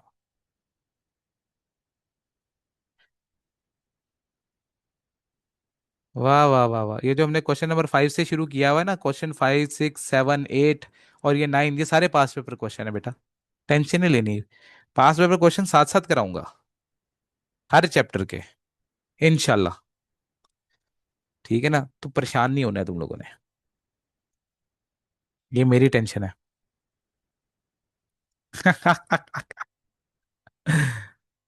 सही है सही है सही है। आह, मुश्किल है अभी तक, कहानियां के आसान है। ठीक ही है ना। हाँ चलो। अच्छा जी, सवाल पढ़ लेते हैं। सवाल की रिक्वायरमेंट क्या है? आओ, reconcile the physical inventory balance with the balance as per book। अच्छा, अब एक बात याद रखनी है। वो क्या? जब भी रिकंसिलिएशन की बात होगी, क्या, जब भी रिकंसिलिएशन की बात होगी, तो एक बात लिख लो इसके साथ। वो क्या? कि भाई जी, रिकंसिलिएशन के अंदर हमने चीजें ठीक नहीं करनी, करेक्ट नहीं करनी, ये याद रखना। बीआरएस पढ़ा था आईटीए में, याद है? आईटीए में एक चैप्टर था बीआरएस का। वो बीआरएस में क्या करते थे? बीआरएस में दो बातें होती थी। कहते थे या तो बैंक की गलती है। वाह वाह वाह वाह वाह वाह, बेटा तूने आईटीए पास कैसे किया, अल्लाह माफ करे। खुदा कॉफी किया कर, ये वाले जो काम तू करके नहीं आया ना। आए, अच्छा। अब हमने कहा भाई, बीआरएस के अंदर हमें काम करते थे, हम कहते थे दो तरह की गलतियां होती हैं। या तो मेरी गलती है, तो मेरी गलती है तो मैं ठीक कर लूंगा। या बैंक की गलती है, बैंक की गलती को ठीक करने वाला मैं तो हूं नहीं, मेरे कंट्रोल में तो है ही नहीं। तो बैंक की गलती ठीक नहीं हो सकती थी। इसी तरह यहां पे बात होगी। यहां पे दो कैलकुलेशंस होती हैं हमारे पास। एक, इन्वेंट्री होती है एज पर रिकॉर्ड। रिकॉर्ड कौन मेंटेन कर रहा है? मैं। तो मेरे से अगर कोई गलती हुई होगी तो वो तो मैं ठीक कर लूंगा, ठीक है ना, रिकॉर्ड करते हुए। एक होती है फिजिकल काउंट। अच्छा, यहां पे वो फिजिकल काउंट होगा जो फाइनल होगा, जिसमें किसी किस्म की कोई गलती नहीं हो। आपने यही कंसीडर करना है कि फिजिकल काउंट में कोई गलती नहीं है। ठीक है, तो फिजिकल काउंट समझ लो हमारा एक किस्म का बैंक है। जैसे वहां पे बैंक था ना, यहाँ पे फिजिकल काउंट है। फिजिकल काउंट के अंदर मैं कोई चेंजेस कर, क्योंकि फिजिकल काउंट तो मैं कर चुका। उसने जो इन्वेंटरी बतानी थी उसने बता दी। अब तो बस मैंने उसके बैलेंस तक पहुंचना है। तो फिजिकल काउंट अब मेरे कंट्रोल में नहीं है। उसने जो जवाब बताना था अपना बता दिया। जैसे बैंक का जो बैलेंस था मुझे पता लग गया, वो पता लग गया, उसको मैं कोई कांट छांट नहीं कर सकता। इसी तरह फिजिकल इन्वेंटरी काउंट को भी मैं कोई कांट छांट नहीं कर सकता। ठीक है, तो फिजिकल इन्वेंटरी तुम्हारी वैसी रहेगी। तो हमने बेसिकली अगर कोई फिजिकल काउंटिंग में या फिजिकल इन्वेंटरी में कोई चीज काउंट हुई है या नहीं हुई है, हमने उसके हिसाब से चलना है। हमने देखना है, अगर कोई चीज फिजिकल इन्वेंटरी में काउंट हो चुकी है और हमारे रिकॉर्ड में नहीं है तो हम भी रिकॉर्ड कर देंगे। अगर कोई चीज फिजिकल इन्वेंटरी में काउंट नहीं हुई और मैंने कर दी तो मैं निकाल दूंगा। तो हमने बेसिकली चलना है फिजिकल काउंटिंग के मुताबिक। समझ लो, रिकंसिलिएशन के अंदर फिजिकल इन्वेंटरी काउंट हमारा माई बाप है। वो जिस तरह कहता है वो सही कहता है, वो गलत भी कहता है तो ठीक कहता है। वहां पे जो हुआ है जैसे हुआ है वो ठीक है। उसके अंदर हम किसी किस्म की कोई चेंजेस नहीं ला सकते। तो हमें अपने आप को क्या करना पड़ेगा? फिजिकल इन्वेंटरी काउंट के मुताबिक चलना पड़ेगा। ठीक होगी बात? तो हम रिकंसाइल करने में इसको क्या हो सकते हैं, कामयाब हो सकते हैं। तो पार्ट ए में क्या कहा, reconcile the physical inventory balances as per book. हमने बुक के मुताबिक उसको क्या करना है, रिकंसाइल करना है। मैंने कहा ठीक है, सवाल पढ़ लेते हैं। कहता है जी, Mehnati limited produces and market a single product V. हम एक प्रोडक्ट वी देते हैं जिसके अंदर दो केमिकल्स इस्तेमाल हो रहे हैं, B and G are use in the ratio of 60/40 for producing 1 litre of V. ML follows a perpetual inventory system, यानी कि जब चीज आएगी तब रिकॉर्ड होगी, जब चीज जाएगी तब रिकॉर्ड होगी। Perpetual inventory system and uses the weighted average method. Okay, weighted average method इस्तेमाल होगा। Fundamentally the purchase and issue of B and G for May 2003 are as follows. अच्छा, जब भी रिकंसाइल करने जाओगे तो याद रखना वहां पे वेटेड एवरेज मेरे लिए मैटर नहीं करता, क्योंकि जब भी मैंने रिकंसाइल करने जाना है तो वो सिर्फ यूनिट्स को कर रहा है। रिकंसिलिएशन सिर्फ यूनिट्स की होती है, उसमें रेट का, उसके अंदर अमाउंट का कोई ताल्लुक वास्ता नहीं है। हम सिर्फ रिकंसाइल करने जा रहे हैं यूनिट्स को, जितने यूनिट्स आए थे, जितने यूनिट्स गए हैं, आखिर में कितने यूनिट्स बचे हैं। क्योंकि फिजिकल इन्वेंटरी काउंटिंग किसकी कर रहे हैं हम, नंबर ऑफ यूनिट्स की। तो हम बातें भी किसकी करेंगे, सिर्फ नंबर ऑफ यूनिट्स की। वो कितने पे खरीदे गए, वो कितने पे बेचे गए, इससे हमें कोई कंसर्न नहीं है, ना हमारा कोई ताल्लुक है। ठीक होगी बात। अच्छा, अब उसने बी का कॉस्ट कार्ड अलहदा दिया और जी का कॉस्ट कार्ड अलहदा दे दिया। ये देखो, ये बी की कहानी, ये जी की कहानी, ये हमने बीच में इसकी पार्टीशन कर दी। बी की स्टोरी लेफ्ट साइड वाली, जी की स्टोरी राइट साइड वाली। ये उसने क्या दे दिया, उसने खुद कॉस्ट कार्ड बना के मुझे प्रोवाइड कर दिया है कि कब चीजें मैंने खरीदी हैं, कब चीजें मैंने इशू कर दी हैं। रिसीट का मतलब होता है आना और इशू का मतलब होता है जाना। तो आना जाना सब इसके अंदर रिकॉर्ड है। ठीक होगी कहानी। अच्छा, जी की बिसरा, ये है जी का आना और ये है जी का जाना। ये सारा कुछ यहाँ पे रिकॉर्डेड फॉर्म में हमारे पास मौजूद है। हाँ, पहले पार्ट के लिए मेरे लिए इररेलीवेंट है, ठीक है ना। पहले पार्ट के लिए ये मेरे पास इररेलीवेंट है, पहले पार्ट में हमारा इससे कोई ताल्लुक वास्ता नहीं है, क्योंकि अभी हम सिर्फ रिकंसिलिएशन करने जा रहे हैं। अच्छा, और हमने करनी भी किसकी रिकंसिलिएशन है, सिर्फ नंबर ऑफ यूनिट्स की। तो हमने कहानी कहां से शुरू करनी है, हमने किसको कंपेयर करना है, हमने कंपेयर करना है फिजिकल इन्वेंट्री बैलेंस को किसके साथ, बैलेंस एज पर बुक, यानी कि balance as per my record. तो मेरे रिकॉर्ड्स के मुताबिक बैलेंस क्या है, पहले तो मैं वो कैलकुलेट कर लेता हूं, बाकी बातें तो बाद में। रिकॉर्ड तो ये ऊपर बना हुआ है। पहले हम किसकी कहानी पढ़ेंगे, बी की।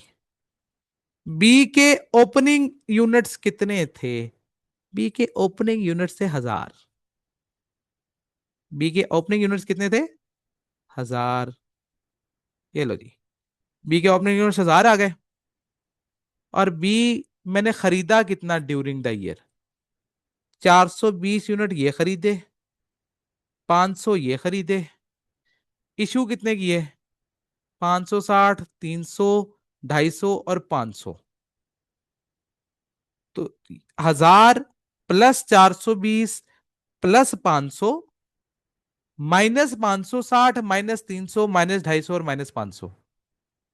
ये मेरे रिकॉर्ड के मुताबिक बता दो कि मेरी क्लोजिंग इन्वेंट्री कितनी आनी चाहिए। करो कैलकुलेट।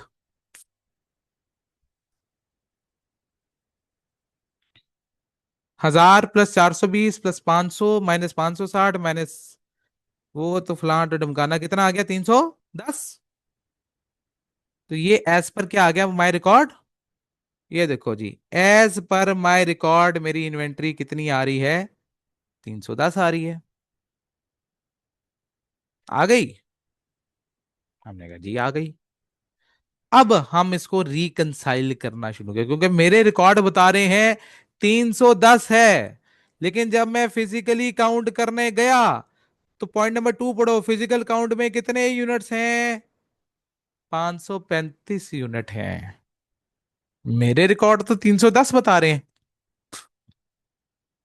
तो दया, यहां पे कुछ गड़बड़ है। इस गड़बड़ को ढूंढना पड़ेगा। यहाँ पे तो लगता है पूरी दाल ही काली है। तो जरा दाल को जरा देखते हैं कि काली है, हरी है, लाल है, नीली है, पीली है, क्या है। आते हैं पॉइंट के ऊपर। हाय हाय। पॉइंट नंबर 1 हो गया। पॉइंट नंबर 2 हो गया। पॉइंट नंबर 1 में ओपनिंग इन्वेंट्री थी। पॉइंट नंबर 2 में फिजिकल इन्वेंट्री काउंट था। ये दोनों पॉइंट मैंने कवर कर दिए। अब आओ थर्ड पॉइंट के ऊपर। अच्छा, थर्ड पॉइंट में मैं सिर्फ उतनी बातें पढ़ूंगा जितनी बी से रिलेटेड है। उसके अलावा मैं कुछ नहीं पढ़ने वाला।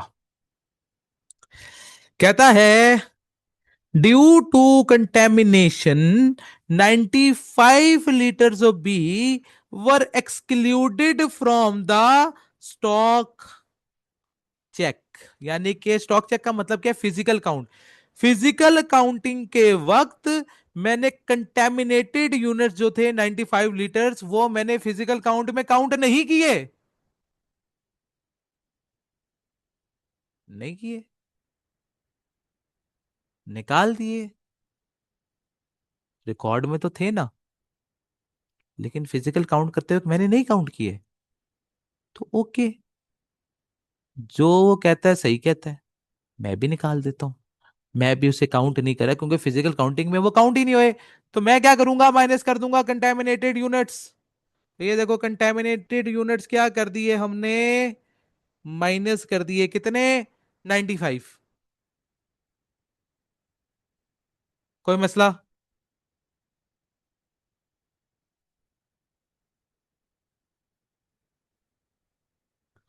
Okay, next.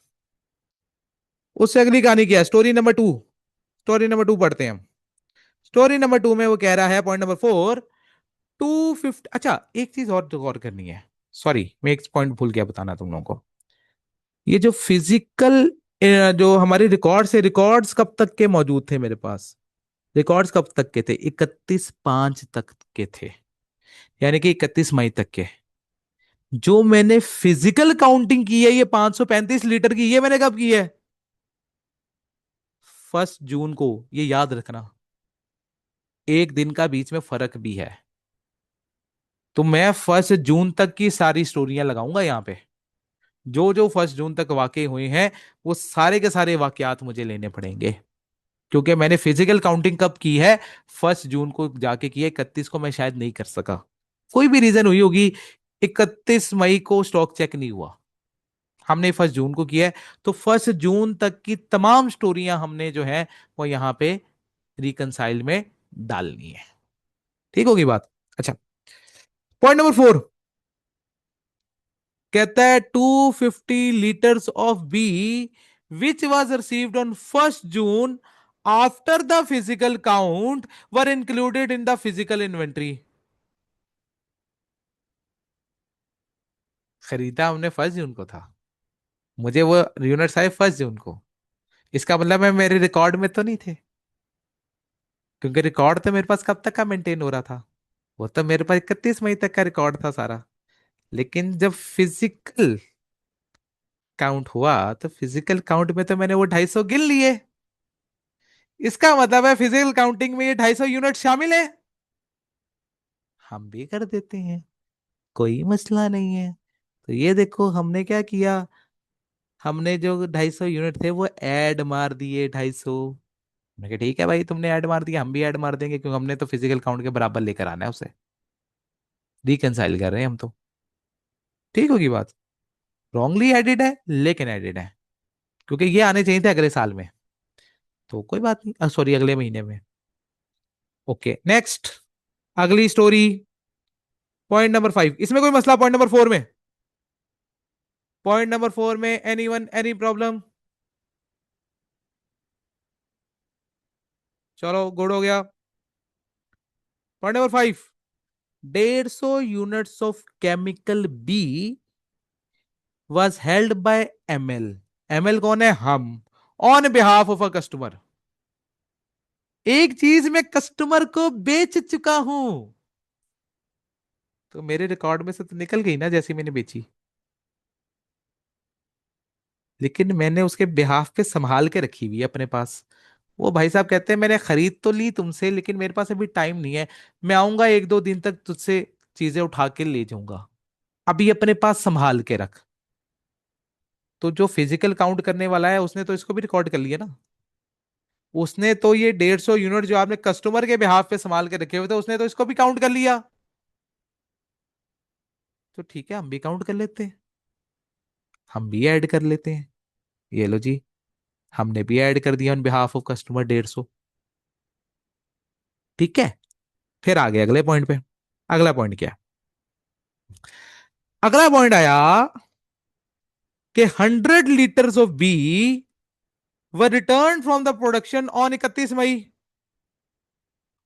31 मई को 100 लीटर जो था वो प्रोडक्शन से वापस आया था।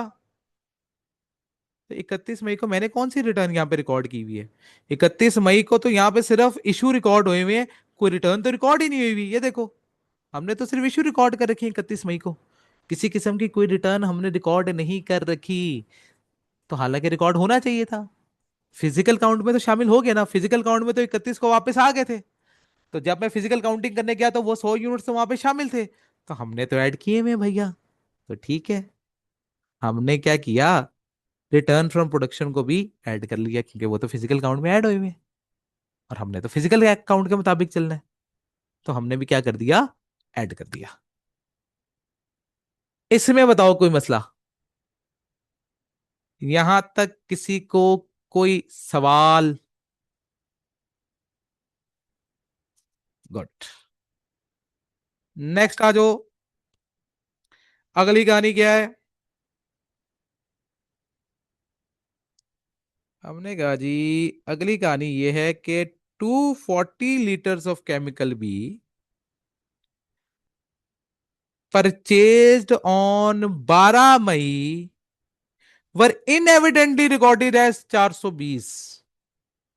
12 मई को हमने ये 420 जो था, ये क्या कर दिया, गलती से रिकॉर्ड कर दिया। 420 यूनिट तो आए ही नहीं थे मेरे पास।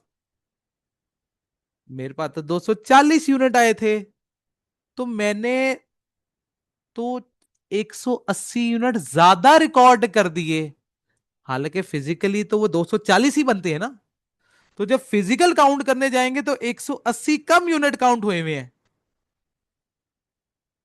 तो हम भी 180 माइनस कर देते हैं, कोई मसला नहीं है। तो ये देखो, मैंने 180 क्या कर दिया, माइनस कर दिया। कर दिया। तमाम रिकॉर्डिंग्स हो गई। अब जरा इनको प्लस माइनस करो, जो सारी ये वैल्यूज आ रही हैं। 310 minus 95 plus 250 plus 150 plus 100 plus 180। बताओ क्या जवाब आ रहा है?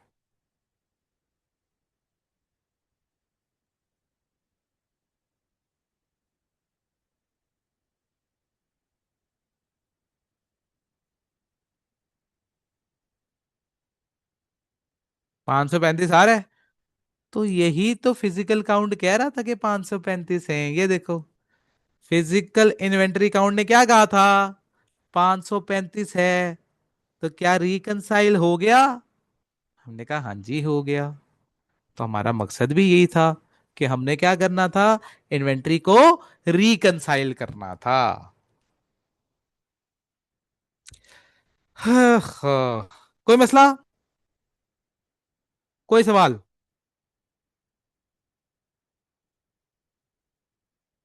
प्रैक्टिकली यही है कि जो हमारी जो जो क्या कहते हैं डिफरेंसेस आ रहे हैं, वो क्या हो सके आइडेंटिफाई। हमने सिर्फ अभी डिफरेंसेस आइडेंटिफाई करने हैं, हमने उनको ठीक नहीं करना। हमें कम से कम ये तो पता लग जाए कि ये तमाम, क्योंकि जब रिकंसाइल होगा दैट मीन्स कि हमारे सारे डिफरेंसेस पकड़े जा चुके हैं। अगर अभी भी बैलेंस मैच नहीं कर रहा तो इसका मतलब है और भी कोई डिफरेंसेस हैं। करेक्शन हमेशा बाद में होती है, पहले डिफरेंसेस को क्या किया जाता है, पकड़ा जाता है कि मसले हैं क्या, बाद में इनकी करेक्शन की जाती है। ओके होगी कहानी। ओके, ये तो भी बी की कहानी थी। अब आ जाओ जी की कहानी पे। अब मैं जी की कहानी सुनाऊंगा। जी के ओपनिंग यूनिट्स कितने? 500। ठीक है। और हमने कितने खरीदे? 450, 700, 250। ये तीनों ऐड कर देंगे। और बेचे कितने? 650, 300, 150 और 450। इनको माइनस कर देंगे। तो मेरे पास 31 मई का एज पर रिकॉर्ड क्या बैलेंस है वो कैलकुलेट हो जाएगा। तो कर दो कैलकुलेट। कितना आ रहा है? वो रिसीट वाली साइड सारी ऐड कर दो, इशू वाली सारी साइड जो है वो माइनस कर दें। तो एज पर रिकॉर्ड हमारे पास चीजें आ जाएंगी। एस है -150 नहीं आ सकता शहजादे। क्या कर रहा है? 500 plus 450 plus 700 plus 250 minus 650 minus 300 minus 150 minus 450। जी भाईजान, ओपनिंग भी है 350। गुड। तो ये देखो जी, ओपनिंग बैलेंस एज पर रिकॉर्ड कितना आ रहा है? 350 आ गया। यही आपने कैलकुलेट किया है। ठीक हो गई कहानी। अच्छा, अब नेक्स्ट आ जाओ। अगली कहानी क्या है? फिर हमने कहा जी, जब हमने फिजिकल काउंटिंग की तो फिजिकल काउंटिंग क्या बोला? हमारे पास तो 140 लीटर है।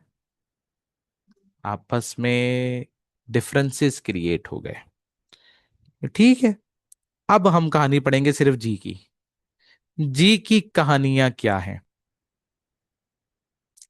तो हम किसकी तरफ, कहानी की तरफ गए? जी की कहानी की तरफ चले गए। जी में क्या कह रहा है? कहता है जी, due to contamination 105 litre of G were excluded from the stock check. 105 litre हमने काउंट नहीं किया, फिजिकल काउंट में तो हम भी नहीं करते। ये लो जी, हमने कंटेमिनेटेड यूनिट जो थे, कितने के थे? 105 के, वो मैंने माइनस कर दिए क्योंकि उसको मैंने फिजिकल काउंट में काउंट नहीं किया हुआ, तो हमने भी निकाल दिया। फिजिकल काउंट में निकला हुआ है तो हम भी निकाल देते हैं। निकल गया। Next, point number 4। अच्छा, इसकी एक बात याद रखना, ये 31 मई तक की कहानी है। ये देखो, ये कब की कहानी है? ये फिजिकल काउंट कब हुआ है? 31 मई को हुआ है। तो यहां पे जो स्टोरी आएंगी वो 31 मई तक की आएंगी। अगर 31 मई से आगे की कोई कहानी सुनाई तो उसको हम यहाँ पे इंक्लूड नहीं करेंगे, क्योंकि वो हमारी स्टोरी का हिस्सा है ही नहीं। उधर 1 जून तक था तो 1 जून तक की सारी स्टोरियां डाली। ये 31 मई है तो यहाँ पे 31 मई तक की सारी स्टोरियां डालेंगे हम। ठीक है। अच्छा, पॉइंट नंबर 4। कहता है जी, 95 litres of G which was issued on 31 May after the physical count were included in the physical count. कहता है आप फिजिकल काउंटिंग कर चुके थे। फिजिकल काउंटिंग करने के बाद आप दुकान बंद करने की कगार पे बैठे थे। आप दुकान बंद करने लगे, कस्टमर आ गया। कस्टमर आके कहता भाई मुझे ये चीज बेच दो। तो आप दुकान बंद करते हुए उसको चीज बेचोगे ना? बिल्कुल बेचोगे। आप कहोगे चलो जाते जाते कुछ कमाता हुआ चला जाऊं। लेकिन फिजिकल काउंटिंग हो चुकी हुई है, वो आप फिजिकल काउंटिंग के बाद बेच रहे हो। तो फिजिकल काउंट में तो वो 95 यूनिट शामिल है ना? तो हम भी शामिल कर देते हैं, कोई मसला नहीं है। तो हमने भी क्या किया? 95 ऐड कर दिया। इसमें कोई मसला? कोई सवाल? ओके। फिर इसके बाद अगली कहानी, पॉइंट नंबर 5। कहता है जी, 100 litres of chemical G was held by one of its suppliers. हा हा। इस दफा सप्लायर के पास हमारी चीज पड़ी हुई है, हम खरीद चुके हैं सप्लायर से, लेकिन अभी तक हमने मंगवाई नहीं है। अच्छा, हमने नहीं मंगवाई। हमारे रिकॉर्ड में थी लेकिन हमारे फिजिकल काउंट में नहीं थी, क्योंकि हमारे तक तो चीज अभी पहुंची नहीं। हमारे पास पहुंचती तो फिजिकल काउंट में काउंट होती। तो अगर हमने नहीं मंगवाई तो ठीक है, हम माइनस कर देते हैं। हमने 100 माइनस कर दिया, हेल्ड बाय सप्लायर। अगली कहानी, पॉइंट नंबर 6। कहता है 200 litres of G were return from the production process. Production process से वापस आई कब? 1 जून को। तो 1 जून को जो वापस आई वो तो मेरे फिजिकल काउंट के बाद वाले टाइम में आई। फिजिकल काउंटिंग में 31 मई को कर चुका हूं। तो हमने तो स्टोरी 31 मई तक की सुनानी है, हमने उसके बाद की सुनानी नहीं। तो इस पॉइंट को मैंने ऐसे इग्नोर करना है जैसे तुम्हें तुम्हारे घर वाले करते हैं। तो इस पॉइंट को टोटल इग्नोर मारो। ठीक है। फिर आ गया पॉइंट नंबर 7। पॉइंट नंबर 7 में उसने कहा 150 litres of chemical G purchase on 24 May were inadvertently recorded at 250। कौन सी मई है? 24। 24 मई को तुमने ये 250 जो था ये गलत रिकॉर्ड किया हुआ है भाई। ठीक है। ये 250 यूनिट जो थे ये 150 थे। तो आपने 100 यूनिट ज्यादा रिकॉर्ड किए हुए हैं, फिजिकल काउंटिंग में 100 यूनिट कम दिखाई दे रहे होंगे। तो हम भी 100 यूनिट कम कर देते हैं। लो जी, हमने ये 100 यूनिट कम कर दिए। तो कर दो प्लस माइनस इनका सबका। 350 माइनस 105 प्लस 95 -100 -100 140। तो फिजिकल काउंटिंग भी मुझे क्या बोल रही थी? 140 ही बोल रही थी। तो ये क्या हो गया? रिकंसाइल हो गया।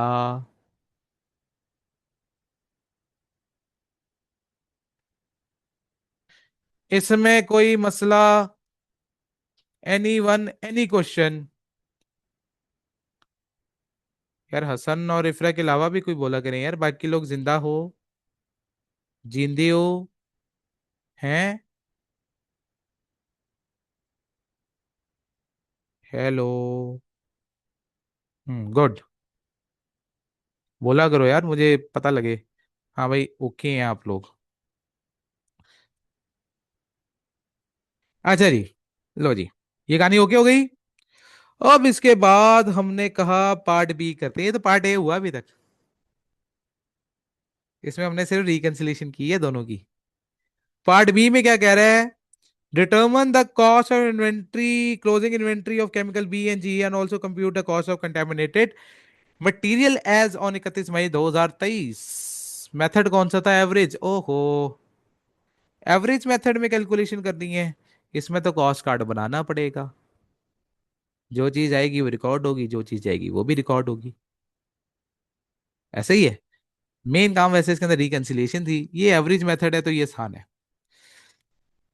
सबसे पहले क्या आएगा? बी का। बी का कॉस्ट कार्ड बनाते हैं। ओपनिंग यूनिट्स मेरे पास कितने थे? 1000 लीटर। 1 लीटर की कॉस्ट क्या थी? 50। हमने 1000 को मल्टीप्लाई कर दिया 50 से। कितना आ गया? 50,000। फिर मैं यहाँ पे आया। यहाँ पे मैंने देखा हमने कितने यूनिट्स इशू किए। हमने पहले इशू किए 560, फिर इशू किए 300, उसके बाद परचेज किए। क्योंकि परपेचुअल सिस्टम है ना, तो डेट वाइज जाएंगे। तो पहले इशू किए मैंने। तो ठीक है, मैंने इशू रिकॉर्ड कर लिए 560 और 300। तो ये जो 560 और 300 इशू है ये कौन से रेट पे होंगे? आपके लेटेस्ट रेट पे। लेटेस्ट रेट क्या चल रहा है? 50 वाला। तो इनको 50 50 से मल्टीप्लाई कर दिया। तो पीछे कितने यूनिट रह गए? 140। 50 वाले जिनकी कॉस्ट क्या बनती है? 7,000। फिर मैंने खरीदे कितने? मैंने कहा जी मैंने यहाँ पे खरीदे। हाँ, अभी हमने पढ़ा थोड़ी देर पहले कि ये गलती से 420 रिकॉर्ड किया हुआ था। असल में तो ये 240 यूनिट थे। तो 240 यूनिट 52 रुपए के हिसाब से है। हमने तो करेक्ट रिकॉर्ड करने हैं ना, तो हम यहाँ पे करेक्ट रिकॉर्ड करेंगे। तो 240 यूनिट्स 52 रुपए वाले 12,480 के। टोटल कॉस्ट कितनी आ गई? 19,480। और टोटल यूनिट्स कितने आ गए मेरे पास? टोटल यूनिट्स आ गए 380। अब 19,480 को 380 पे डिवाइड कर दोगे तो एक एवरेज रेट कैलकुलेट हो जाएगा। फिर हम गए 18 मई को। 18 मई को मैंने क्या किए? 250 यूनिट इश्यू कर दिए। उसी टेबल को देखेंगे हम। क्या किए हमने? 250 यूनिट इशू कर दिए लेटेस्ट रेट पे। लेटेस्ट रेट क्या चल रहा था? 51.26। कितने के बने? 12,815 के। बकाया कितने रह गए? 130 यूनिट 51.26 वाले, 6,665 के। फिर उसके बाद क्या हुआ? इसके बाद मैंने 500 यूनिट और खरीदे। कितने वाले? 55 वाले। तो 500 को मल्टीप्लाई कर देंगे 55 के साथ, 27,500 आ जाएगा। टोटल खर्चा कितना हो गया? 34,165। कितने यूनिट्स का? 630 का। एवरेज रेट कितना आ गया? 54.23। अब जो भी कहानी चलेगी वो इसके हिसाब से चलेगी। अब आ गया जी 31 मई। अब 31 मई को जब मैं आया तो मैंने 500 यूनिट इशू किए थे, और एक तो ये लिखे गए। ठीक है, 500 यूनिट ये आ गए। फिर उसके बाद हमने ये 500 यूनिट क्या कर दिए? इशू कर दिए। फिर एक चीज मुझे प्रोडक्शन से रिटर्न आई थी, कब? ये देखो जी, हमने कहा था 100 लीटर्स ऑफ बी जो है वो हमें वापस आए थे। ठीक है ना, प्रोडक्शन से। हमने कहा ठीक है, ये देखो, 100 litres of B were returned from the production. तो ये हमने ऊपर रिकॉर्ड नहीं किया हुआ था, तो हमने रिकॉर्ड कर दिया। 100 यूनिट वापस आए, तो इसकी वजह से मेरे यूनिट्स बढ़ गए। ठीक है। और 95 जो थे वो कंटेमिनेटेड यूनिट्स थे। यानी कि कंटेमिनेट का मतलब क्या? जिनके अंदर मिलावट हो चुकी है, खराब हो चुके हैं, मिलावटी हैं। तो वो भी मैं अपनी इन्वेंट्री से निकाल दूंगा। तो पीछे मेरे पास गुड इन्वेंट्री कितनी बचेगी 31 मई को? 135, जिनका रेट क्या था? 54.23, और जिनकी टोटल कॉस्ट क्या बनेगी? 73.21। फिर वो जो कंटेमिनेटेड यूनिट्स हैं उनको मैं एनआरवी के साथ कंपेयर करूंगा। अब मेरे कंटेमिनेटेड यूनिट्स की कॉस्ट क्या बन रही थी एवरेज? वो बन रही थी 54.23। ठीक है। अब जो 54.23 बन रही थी उसको मैंने कंपेयर करना है किसके साथ? आपकी एनआरवी के साथ। एनआरवी कंटेमिनेटेड यूनिट्स की उसने कितनी प्रोवाइड की हुई है? उसने कहा जी 20 पर यूनिट, 20 पर लीटर उसने प्रोवाइड कर रखी है। तो 54 और 20 में हमेशा क्या चूज होगा? 20 होगा चूज। तो हमने इसको किस पे रिकॉर्ड कर दिया? 20 पे रिकॉर्ड कर दिया। तो ये गुड यूनिट्स की कॉस्ट है, ये कंटेमिनेटेड की क्लोजिंग कॉस्ट है। अगर टोटल क्लोजिंग इन्वेंट्री पूछेगा तो 7321 और 1900 को ऐड कर देंगे।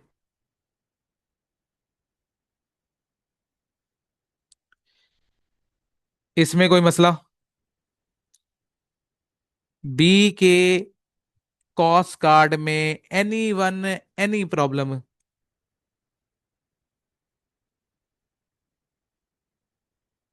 ठीक हो गया। लो जी, आखिरी कहानी की तरफ जाने लगे हम। आखिरी कहानी क्या है? अब हमने जी की बनानी थी। जी का ओपनिंग बैलेंस कितना था? हमने कहा जी का ओपनिंग बैलेंस था 500 लीटर, जिसकी कॉस्ट क्या थी? 115। तो 500 को 115 पे मल्टीप्लाई कर देंगे। ओपनिंग बैलेंस 500 115 का 57,500 का। फिर उसके बाद क्या है? हमने खरीदे। अब जी वाली साइड पे है, यहाँ पे मैंने खरीदा पहले 450, बेचा बाद में है। तो 450 खरीदे। कितने के? एक यूनिट खरीदा 110 का। तो 450 मल्टीप्लाई बाय 110, कितना हो गया? 49,500। टोटल खर्चा कितना आ गया?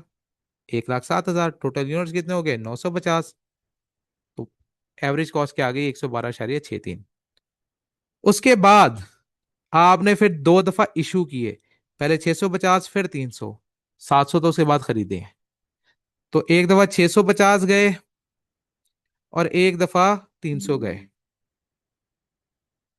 तो जब 950 में 650 भी गए और 300 भी गए, तो पीछे यूनिट्स कितने बचे? 0।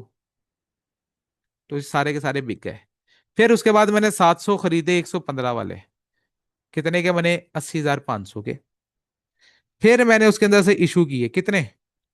अब लिखा हुआ तो क्या, ये आ गया। 700 खरीदे और फिर 150 इशू कर दिए।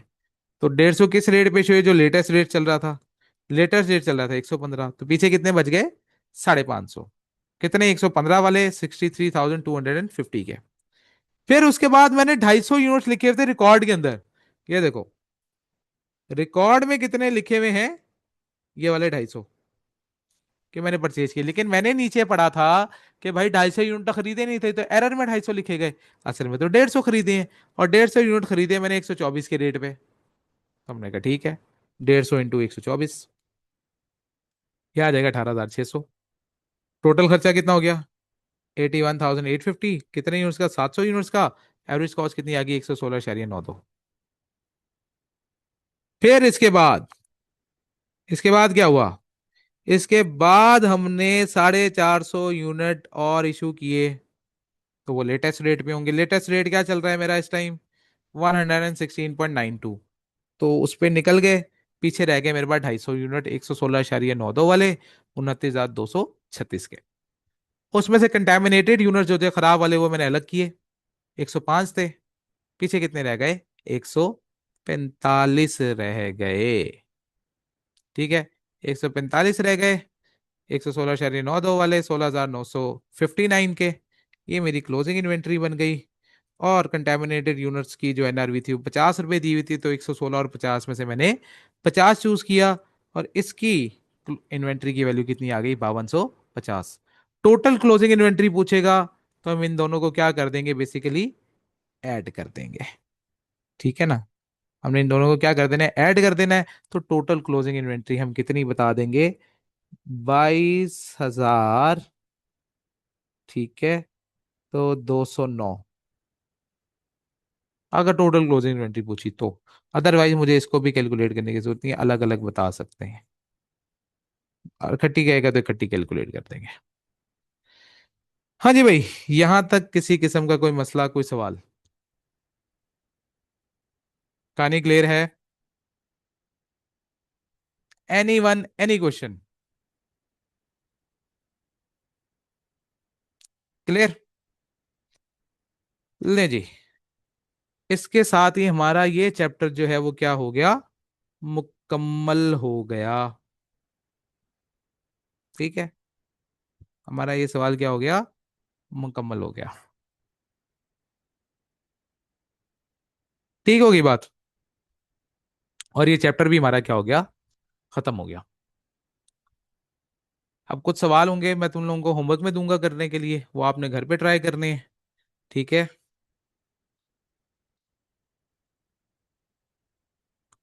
हाँ, आ सकता है। हाँ, अभी फिलहाल सेम टाइम में होगा कल नहीं, बल्कि मैं बता दूंगा। मैं बता दूंगा टाइम क्या है। ठीक है? अगर कुछ मैंने ये करना हुआ ऊपर नीचे तो मैं बता दूंगा। लेकिन अभी तक टाइम यही है, सेम टाइम में रहेगा कल का। फिलहाल अगर चेंज करना हुआ तो मैं प्री इन्फॉर्म कर दूंगा इस चीज को। ठीक है? लेकिन कल क्लास लाजमी होगी। ओके? चले, ठीक हो गया। बाकी फिर इंशाल्लाह जो है अगले लेक्चर में मुलाकात करेंगे। ठीक है? तब तक के लिए अल्लाह हाफिज।